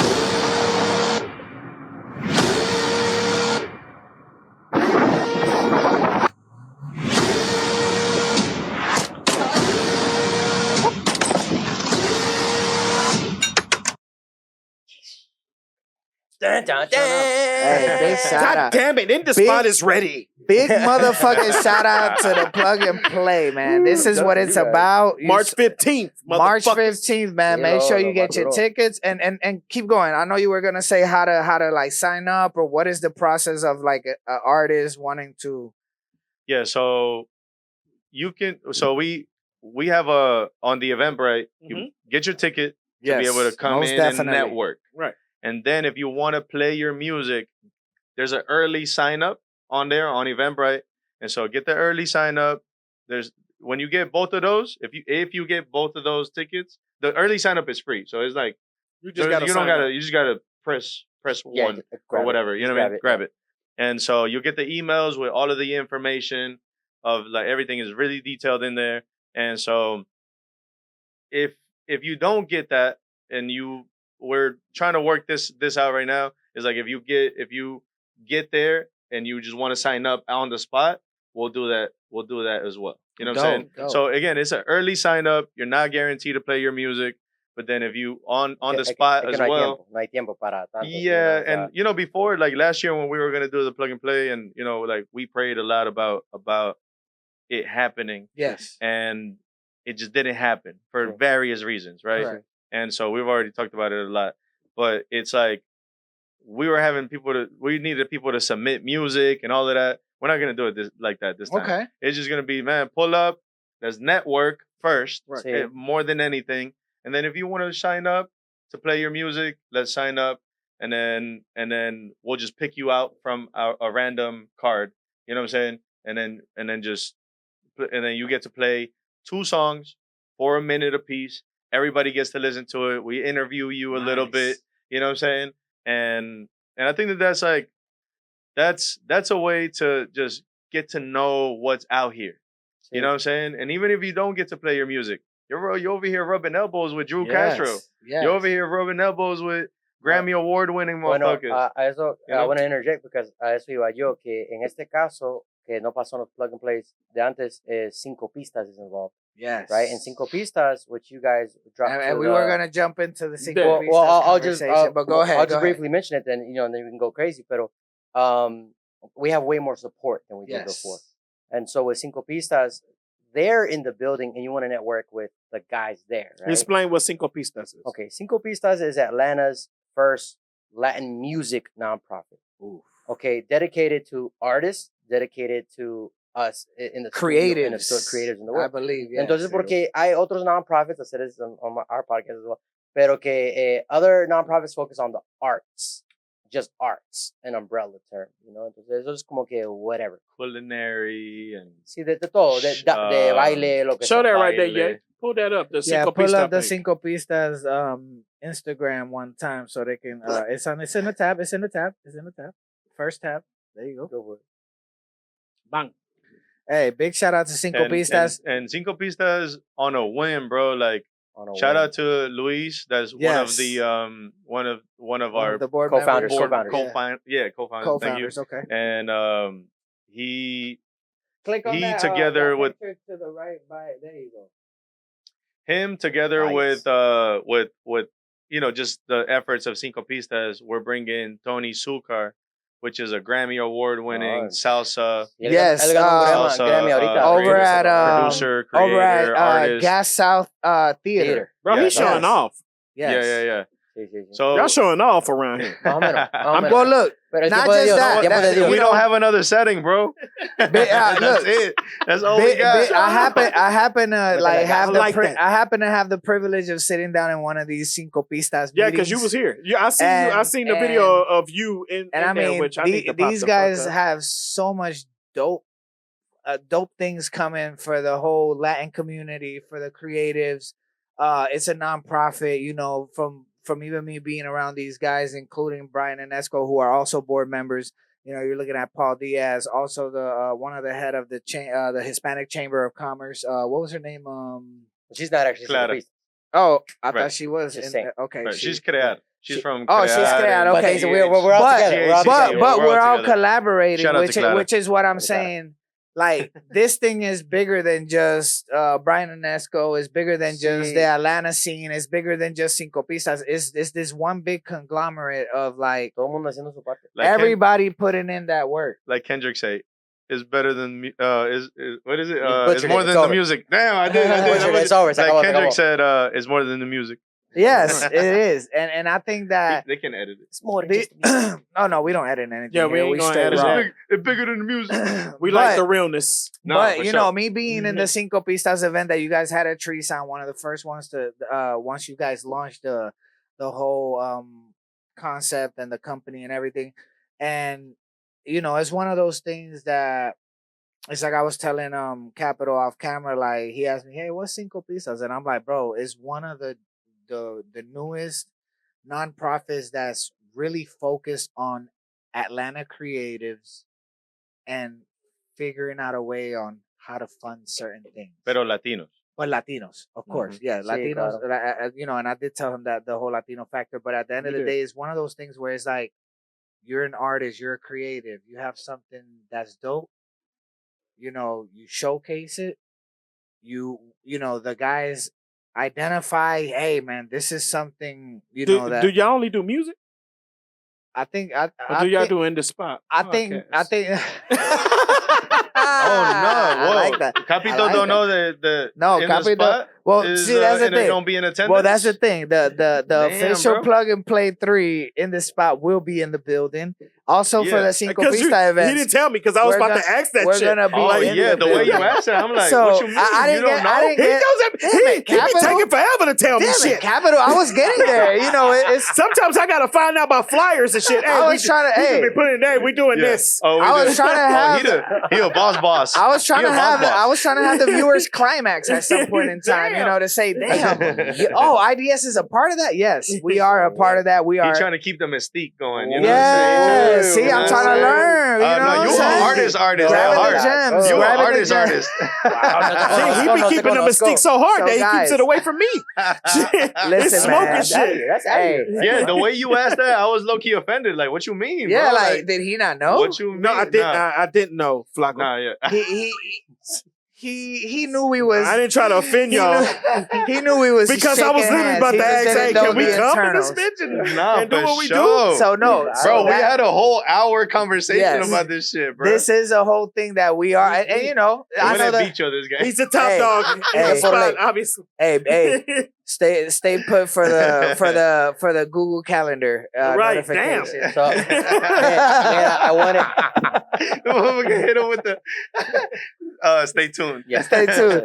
But yes, goddamn peasants. Big shout out to Deadass, like Bryan Esco and even Drew, because I know I met Drew through Bryan and Esco, which Drew is somebody that I've looked up to even in my younger days.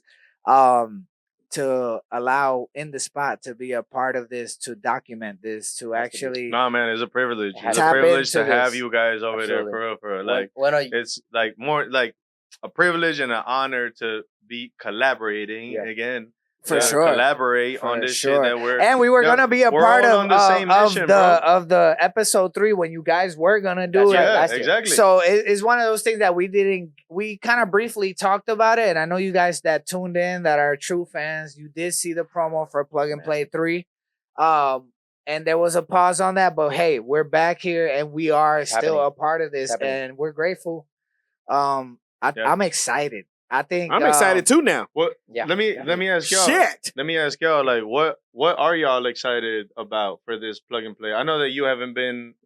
I haven't been. I just you haven't been. Well, to look, the I haven't been He been to to Cinco any. Pistas. Yeah. I've been to Cinco Pistas, Right. and I know that It was different. It was different. It's different. Yeah. But I never been to a plug and play. Actually, when you guys mentioned Ray G, I actually found out about Ray G because of Plug and Play 2, I believe that he was a part of. Mm-hmm. I've always known you from back in the days, and you're the ones before I really started like tapping into what Bryan was doing. I was following you, and you posted the Plug and Play 2, and you posted a lot of other artists that I was very like, okay, yo, hold up. Who are these guys? This is Atlanta?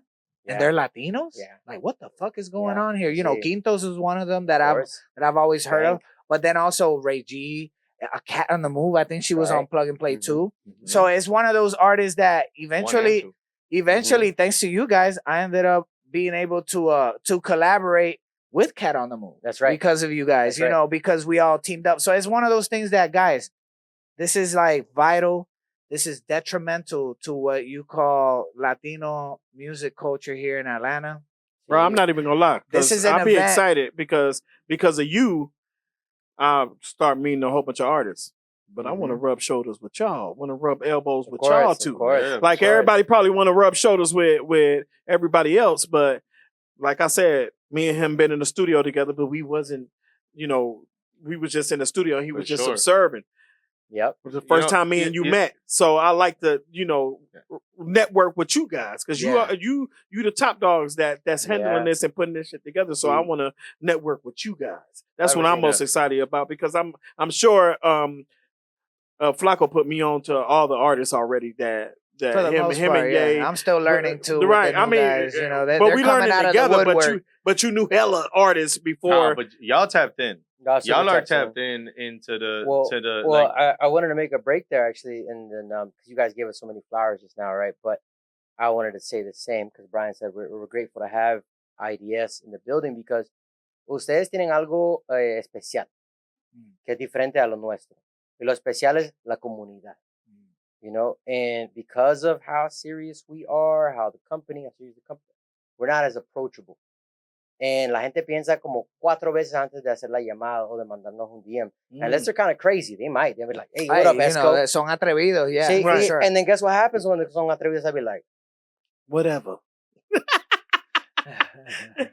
Who this motherfucker? Y no es que yo sea malo, sino es que I need to know. I need to know. Does Flacco rock with him? Hey, you gotta come correct. Pero ya si yo sé que vinieron con vos, like I'll be like, okay, so la gente de Flacco, okay, cool. Hey, Bryan, are we fucking with, bro? Like whatever it is. So nosotros, pero yo más que nada, pero nosotros somos de otro lado. But you guys have community, and you guys' presence allows this more approaching kind of a vibe that people go, oh, IDS is going to be there, pues yo voy también. Y entonces nosotros estamos agradecidos con eso porque a la vez people go, we can go over there with Esco, but I don't know if you really gonna like it. Yeah, No, or a typical situation. I'm gonna go there because it's Esco, but I don't know Bryan. Or I know Bryan and I don't know Esco. También, exactly. Or I get that. I appreciate you guys. It's very humbling. Right. It's very like we do appreciate it. Yeah, super appreciative. I think that we've always preached this thing of like, hey guys, always explore what's out there because ultimately you never know who's gonna be watching you, who you can meet, who you can exchange words with. Exactly. One of the dopest, situations I had with Bryan was Bryan telling me, "Yo, when I was this age, I used to watch you and Jonah perform." To me, that blew my mind so hard. That he was Flacco. Knowing that it's Bryan, this guy that done won Grammy, Grammy nominated with Future, and so it's like, bro, I inspired somebody that actually did something past what I ever did. Bro, you made it real for me. So you made it like oh, that's real right there. That's fire. This little like inkling that I have on is that how you say inkling? Okay. Like this little feeling that I have of like wanting to do some shit, you made it real for me, dog. Hey man, shut up, bro. As representation. Yeah. I like to hear type of shit like that, bro. But then you too, dog. Yes. Like because you did that to me, and that's what he was saying earlier. Like, you did it to me, and I did it to him, and it kind of like it trickles on. That And 6 degrees of separation. It's like, damn, bro, like, how the fuck was y'all even doing it and getting it out to the people? Like, you know what I'm saying? En esos tiempos vale más. It's one of those, one of those like careless moments where you just, hey, you love what you do, and you're gonna do what you want. Yeah, you're gonna do whatever it takes.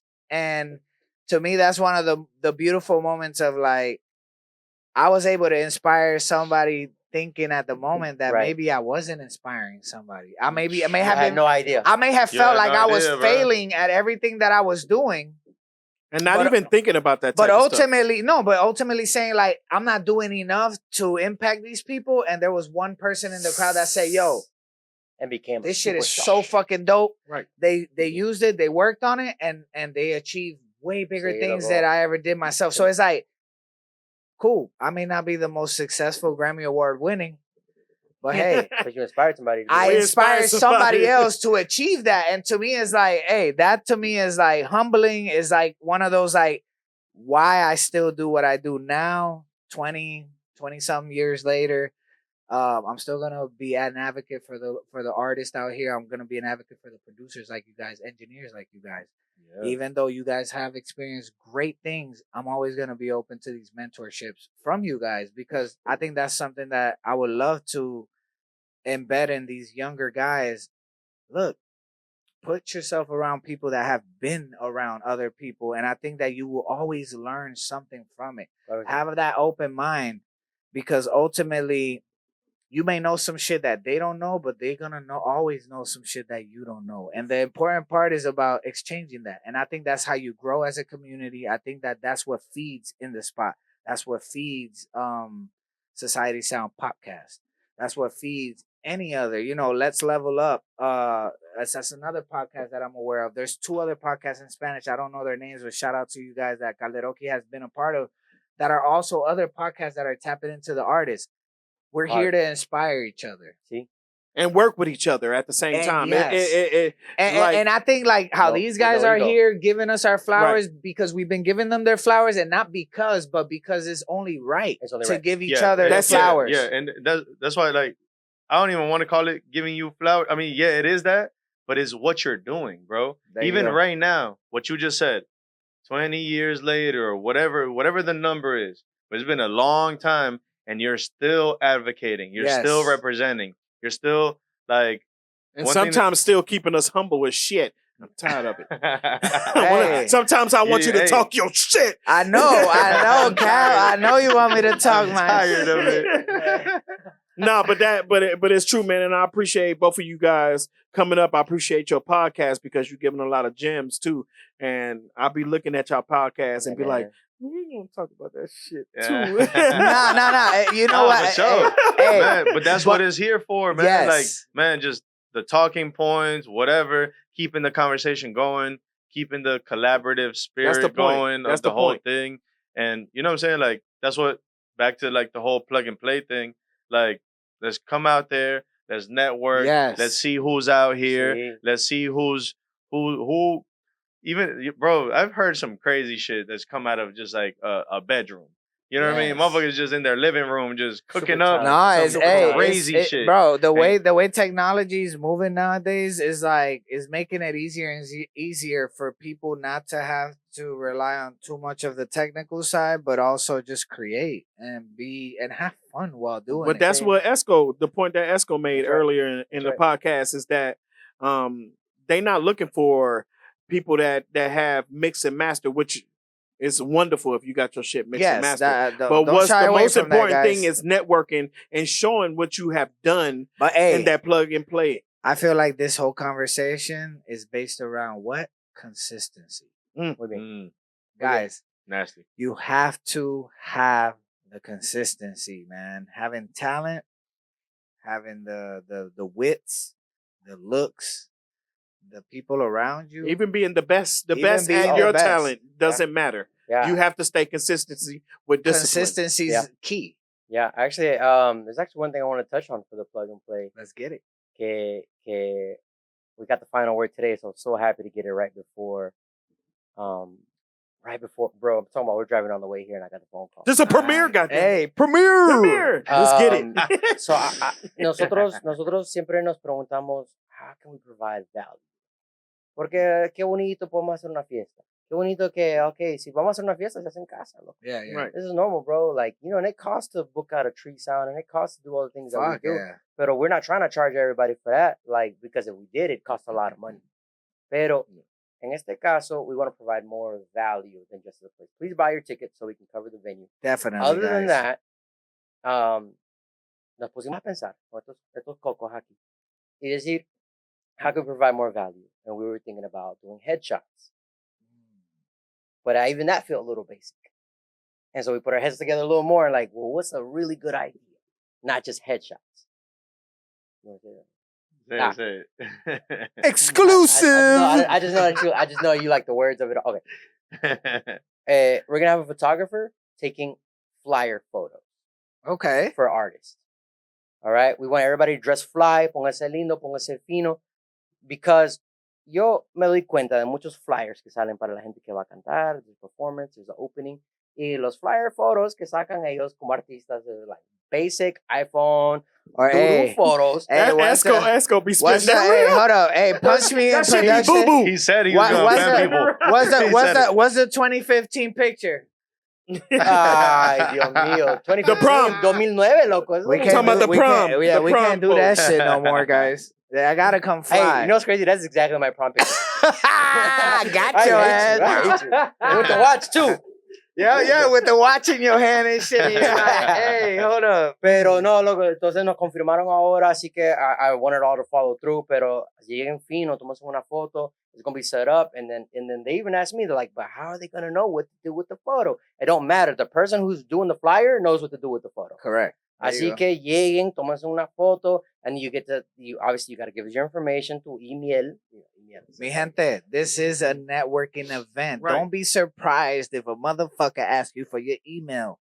Give me the email that you use to send your references in. How about that? If you're an artist, give me that email that you send in them references in, because that's what's going to keep you updated with what's popping with Plug And there's Play. powerful people here. Volume 3. Eso.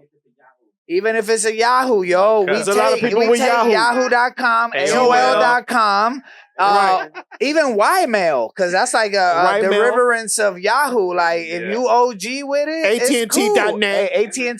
AT&T.MSN. We take all the emails. Yeah. You still get the Give a app damn. As BlackBerry. long as you can attach your Yes. music, we good. Guys, That's out of here. make sure you tap in, man. March 15th. All right. This is what? On a Saturday, right? Sábado. On a Saturday. There's no excuse, bro. A las 7. A las 7. You got You trying to get about a ready? week. What is it? Where we at? Yeah, this should be dropping shortly. So you got about a little bit over a week to tap into it. Get your ticket. Make sure you you do what you got to do, and also there will be an option for you to submit or not submit, but also get Early the sign up. opportunity to do the early sign up so that you can play your music. This is a plug and play, guys. Come correct. Come with your best, man. come with your A best. game. I wanna wrap the whole concept of the plug and play. For though. sure, I please. just want you to know that, like, al principio fue todo lo que dijimos, cómo llegó a ser, blah, blah, blah, blah. Mm-hmm. But we always needed a bigger purpose. What is the end goal? Thank you. What is the end goal of the whole thing? And Bryan asked that question more than anybody because we need a reason to do things, not just to do things. Correct. Entonces, llegó a formarse Cinco Pistas. And so, and Cinco Pistas' mission is to find a superstar and make a superstar. Entonces, cuando estemos hablando de dinero, estamos hablando de contratos, y cuando lleguemos a esa etapa, que it's not going to be probably even this year, pero cuando lleguemos a esa etapa, they're going to look back and be like, who was at the plug and play? Correct. You know what I'm saying? Like They the go- Apollo, so the plug and play and stuff. Thank you. Exacto. That's our Latin the Apollo, nasty. the night at the Apollo. Capitolo. No, you're He tapped in. He know.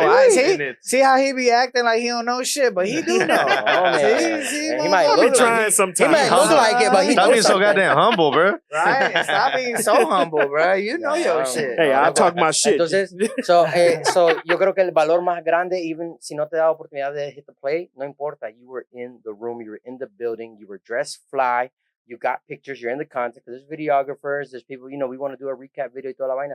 But okay, what did you say? Oh, I saw Cat on the Move at the Plug and Play, or Yes. AG at the Plug and Play. Yes.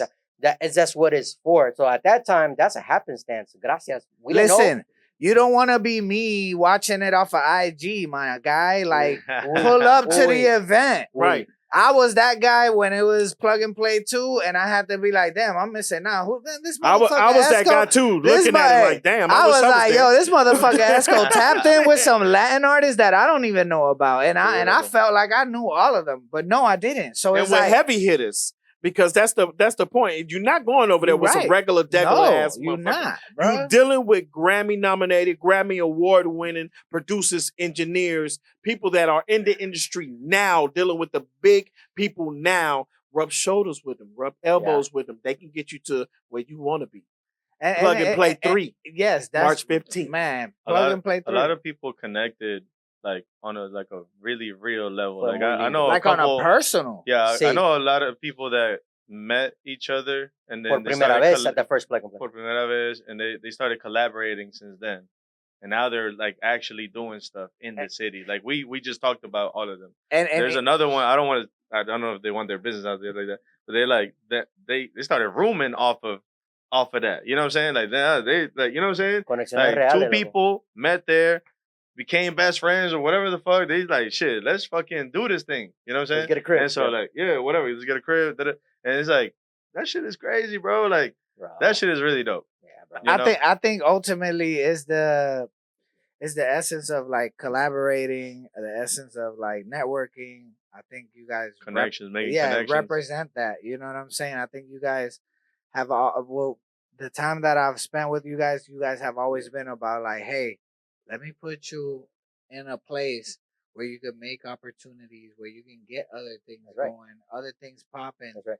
And I think that's what we need. And that's what was missing in Atlanta, in the Latin very scene, much. of course. Because remember, we going back to the Right. conversation in the beginning of this podcast is everybody was segregated. Right. And now it's like this thing of like, let's Unity. kumbaya. Community. Community. Can I ask y'all? Yeah, for sure. What was that feeling like? Like, what did it feel like with that whole competition shit? Like, what or where did it stem from? Like, what?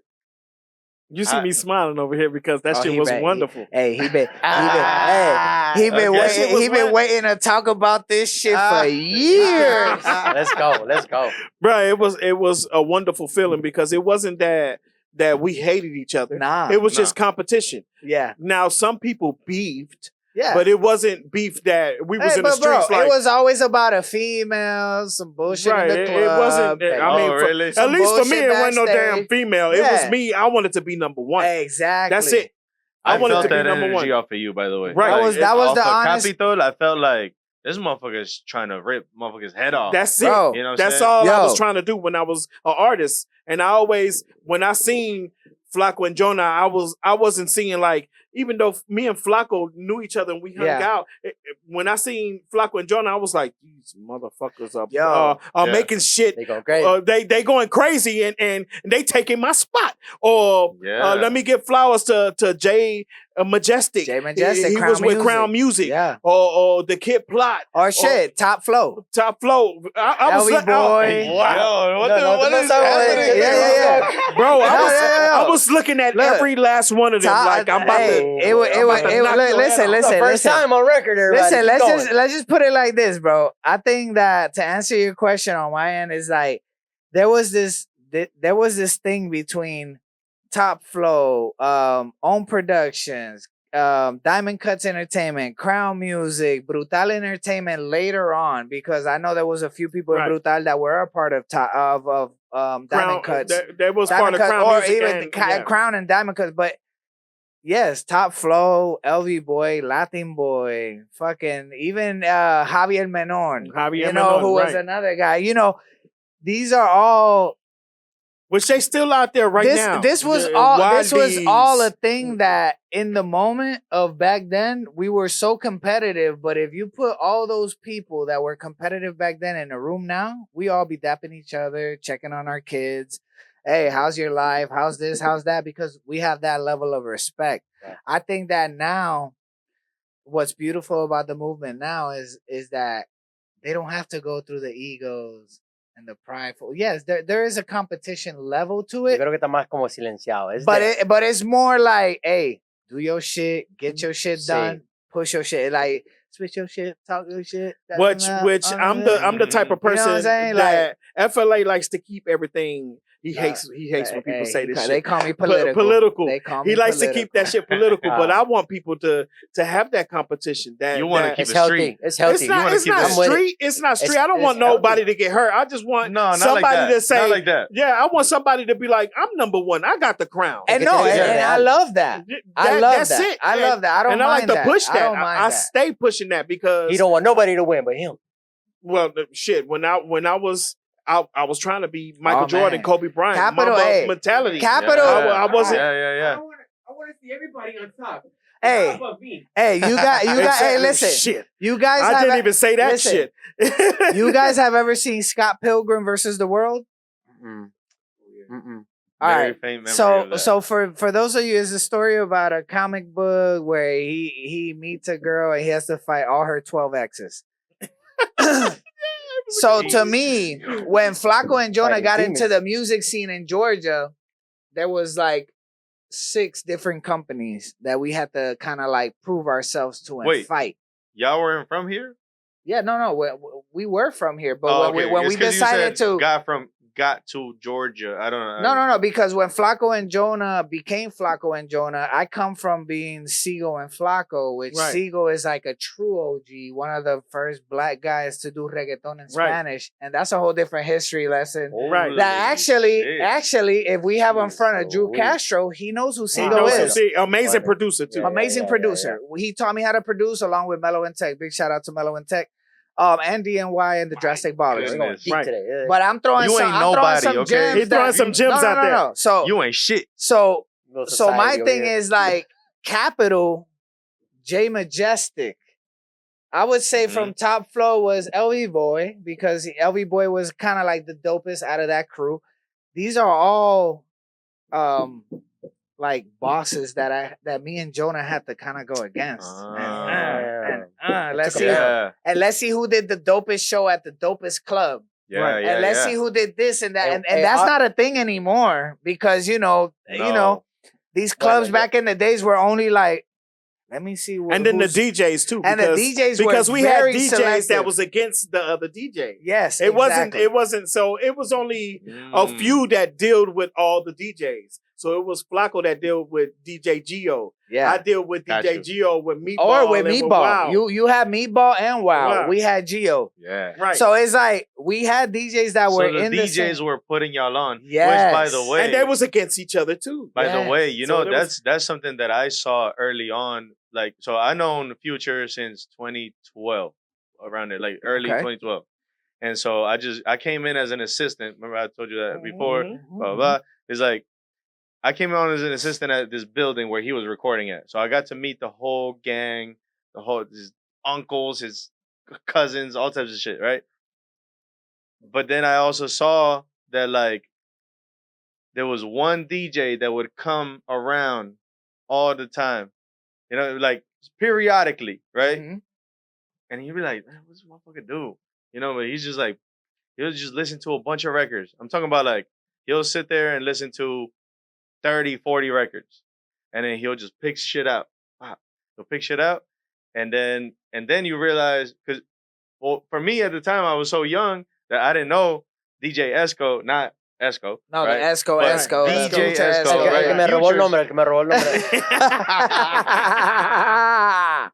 No cap. So, motherfucker stole his name, ran with it, went to Magic City, but he used to play all of that shit. You know what I'm saying? He was like, I hope I'm not butchering this, but I think he was Magic City's main DJ. Up Monday. Yeah, he was up Monday. Monday. Oh, y'all be knowing? Hey, he from the South Side. No, they be going. South Side, They bro. be going to Magic City every weekend? Yeah. I didn't go to Magic City. You know what I used to do? I used to park their cars in Magic City. Oh, he was valet. I worked at the That's- parking lot. No way. Right. So I used to put my CD in everybody's. Oh, he used to jump into these guys like, yo, That's hard. I'm an inspired. Hey, the hustle, That's though. hard. The hustle. Nobody's hustling like that. The no more. hustle. Nobody's hustling like that. No more. Y'all motherfuckers be Wow. afraid to send a motherfucker your record on WhatsApp, bro. Like, Right. come on, Mama, man. You should be afraid. Hey, I'm not looking you at know it. somebody You an asshole. somebody dropped I'm lying, I off do a flash drive in our mailbox Oh, where? at the studio. See, Nah, And that's somebody dope. gave it. The Versus owner was like, "Do y'all know what this is?" I'm like, "It said some beats." Nice. It said some beats. We definitely Nice, opening. fine. On the We're other opening one, on beats. the other side, it said some other shit, but I don't want to say it. We're opening But beats. I'm Hey. just like, I'm just like, you know what? I'm gonna listen to this Yeah. shit. So Bryan on the is way the home, one that That's a listens- grind, on the way bro. home, To Bryan is the go one that out of listens. your Yeah. way to go do to that. our disco link. Go to our disco shit. There's some shit called some beats. Some beats. Yeah, Hard. and I just It rode is. home. There's like one out of like 12. There was like one that was like, okay, I can see what I, hope can do with I this. hope she watches this podcast. Yeah. Right.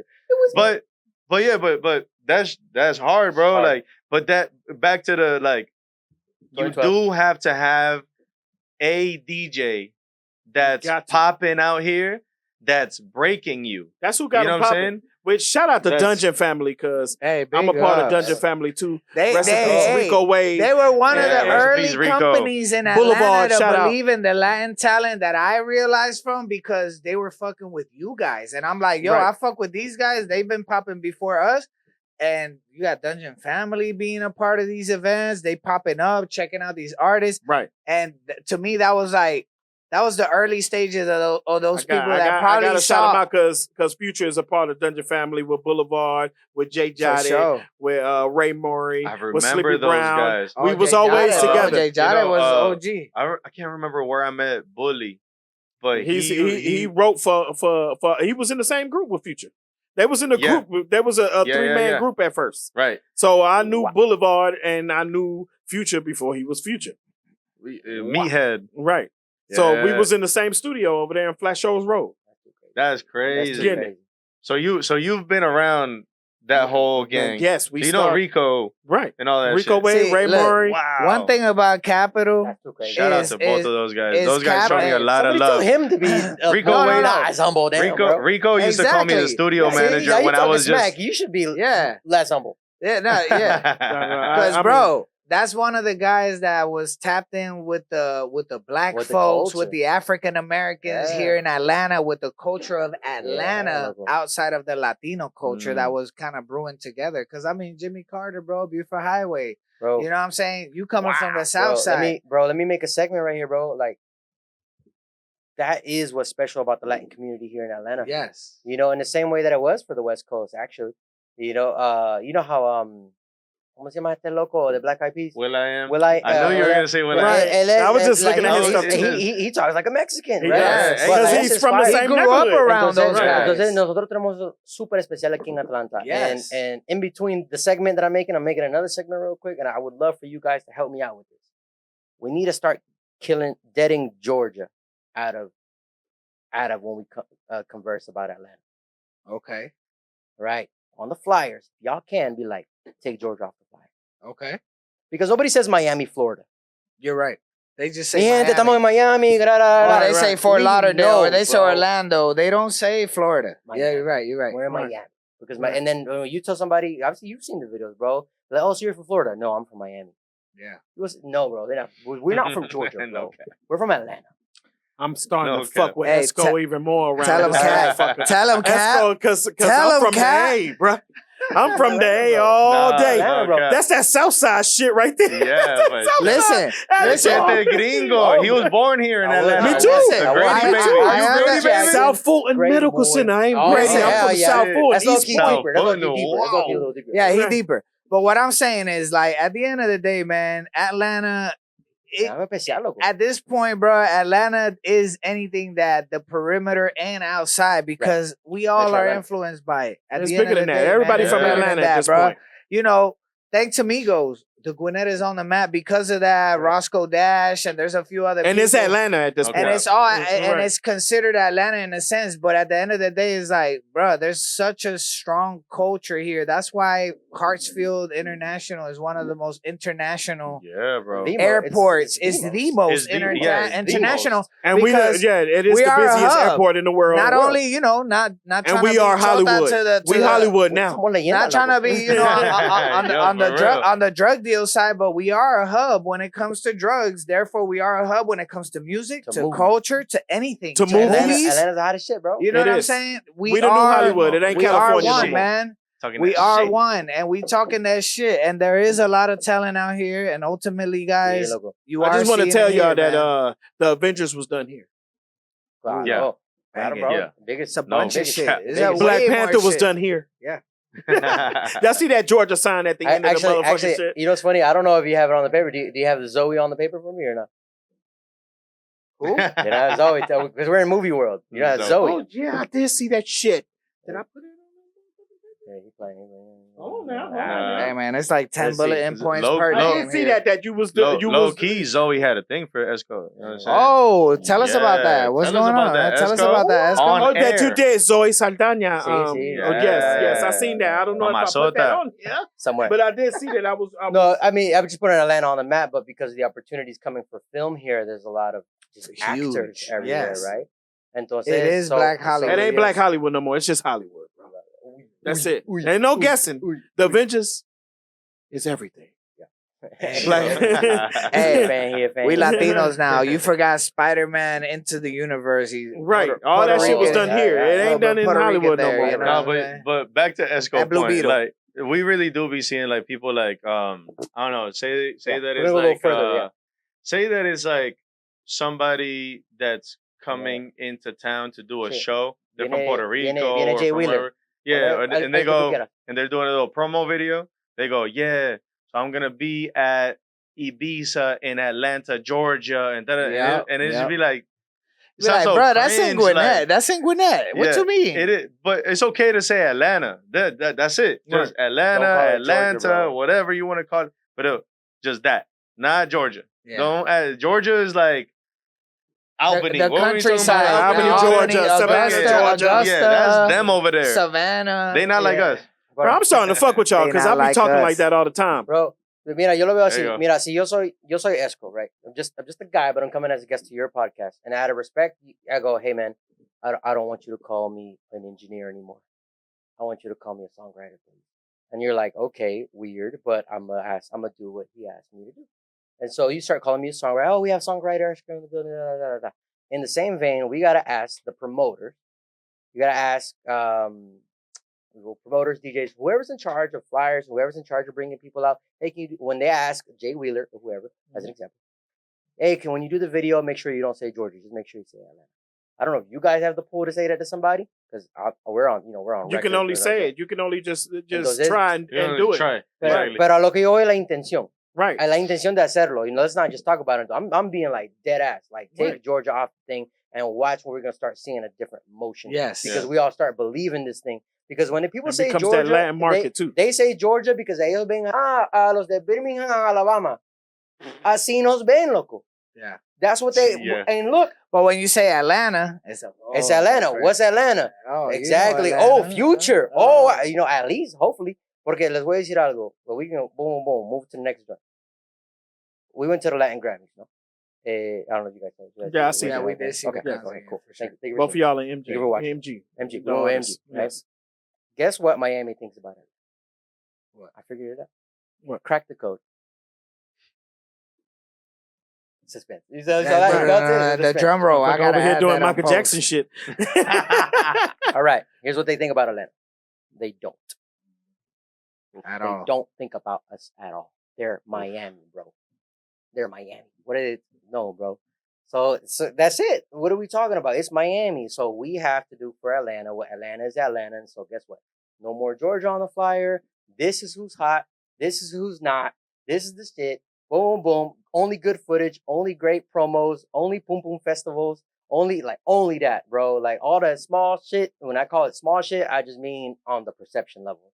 because small is okay. We're groundbreaking. We're still working. Cinco Pistas is cute still.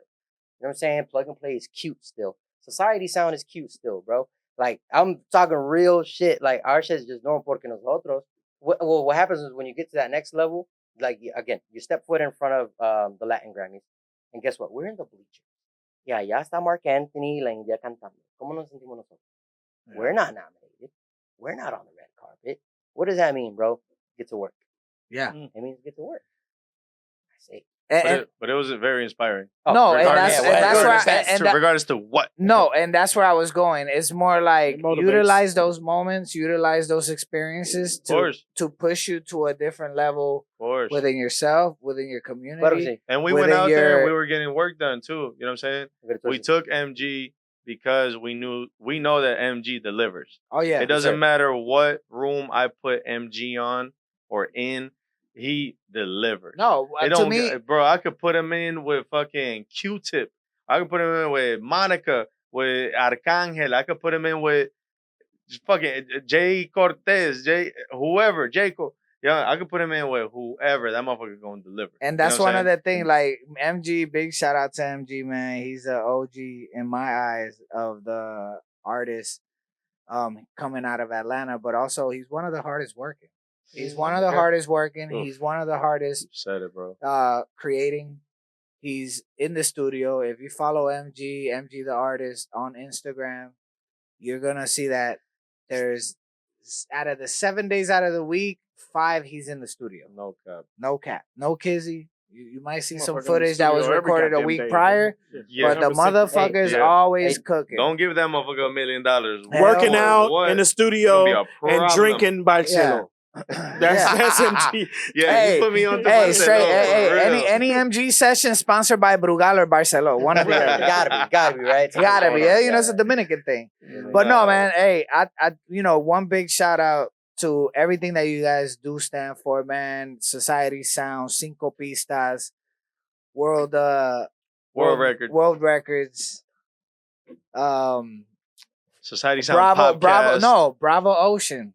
I'm gonna take it. It's a callback. Yeah, it's a callback. It's a callback. But more so recently, hey man, Society Sound Podcast, POPCAST, man. They're another podcast that pretty much focuses around everything that has to do with music, the creative.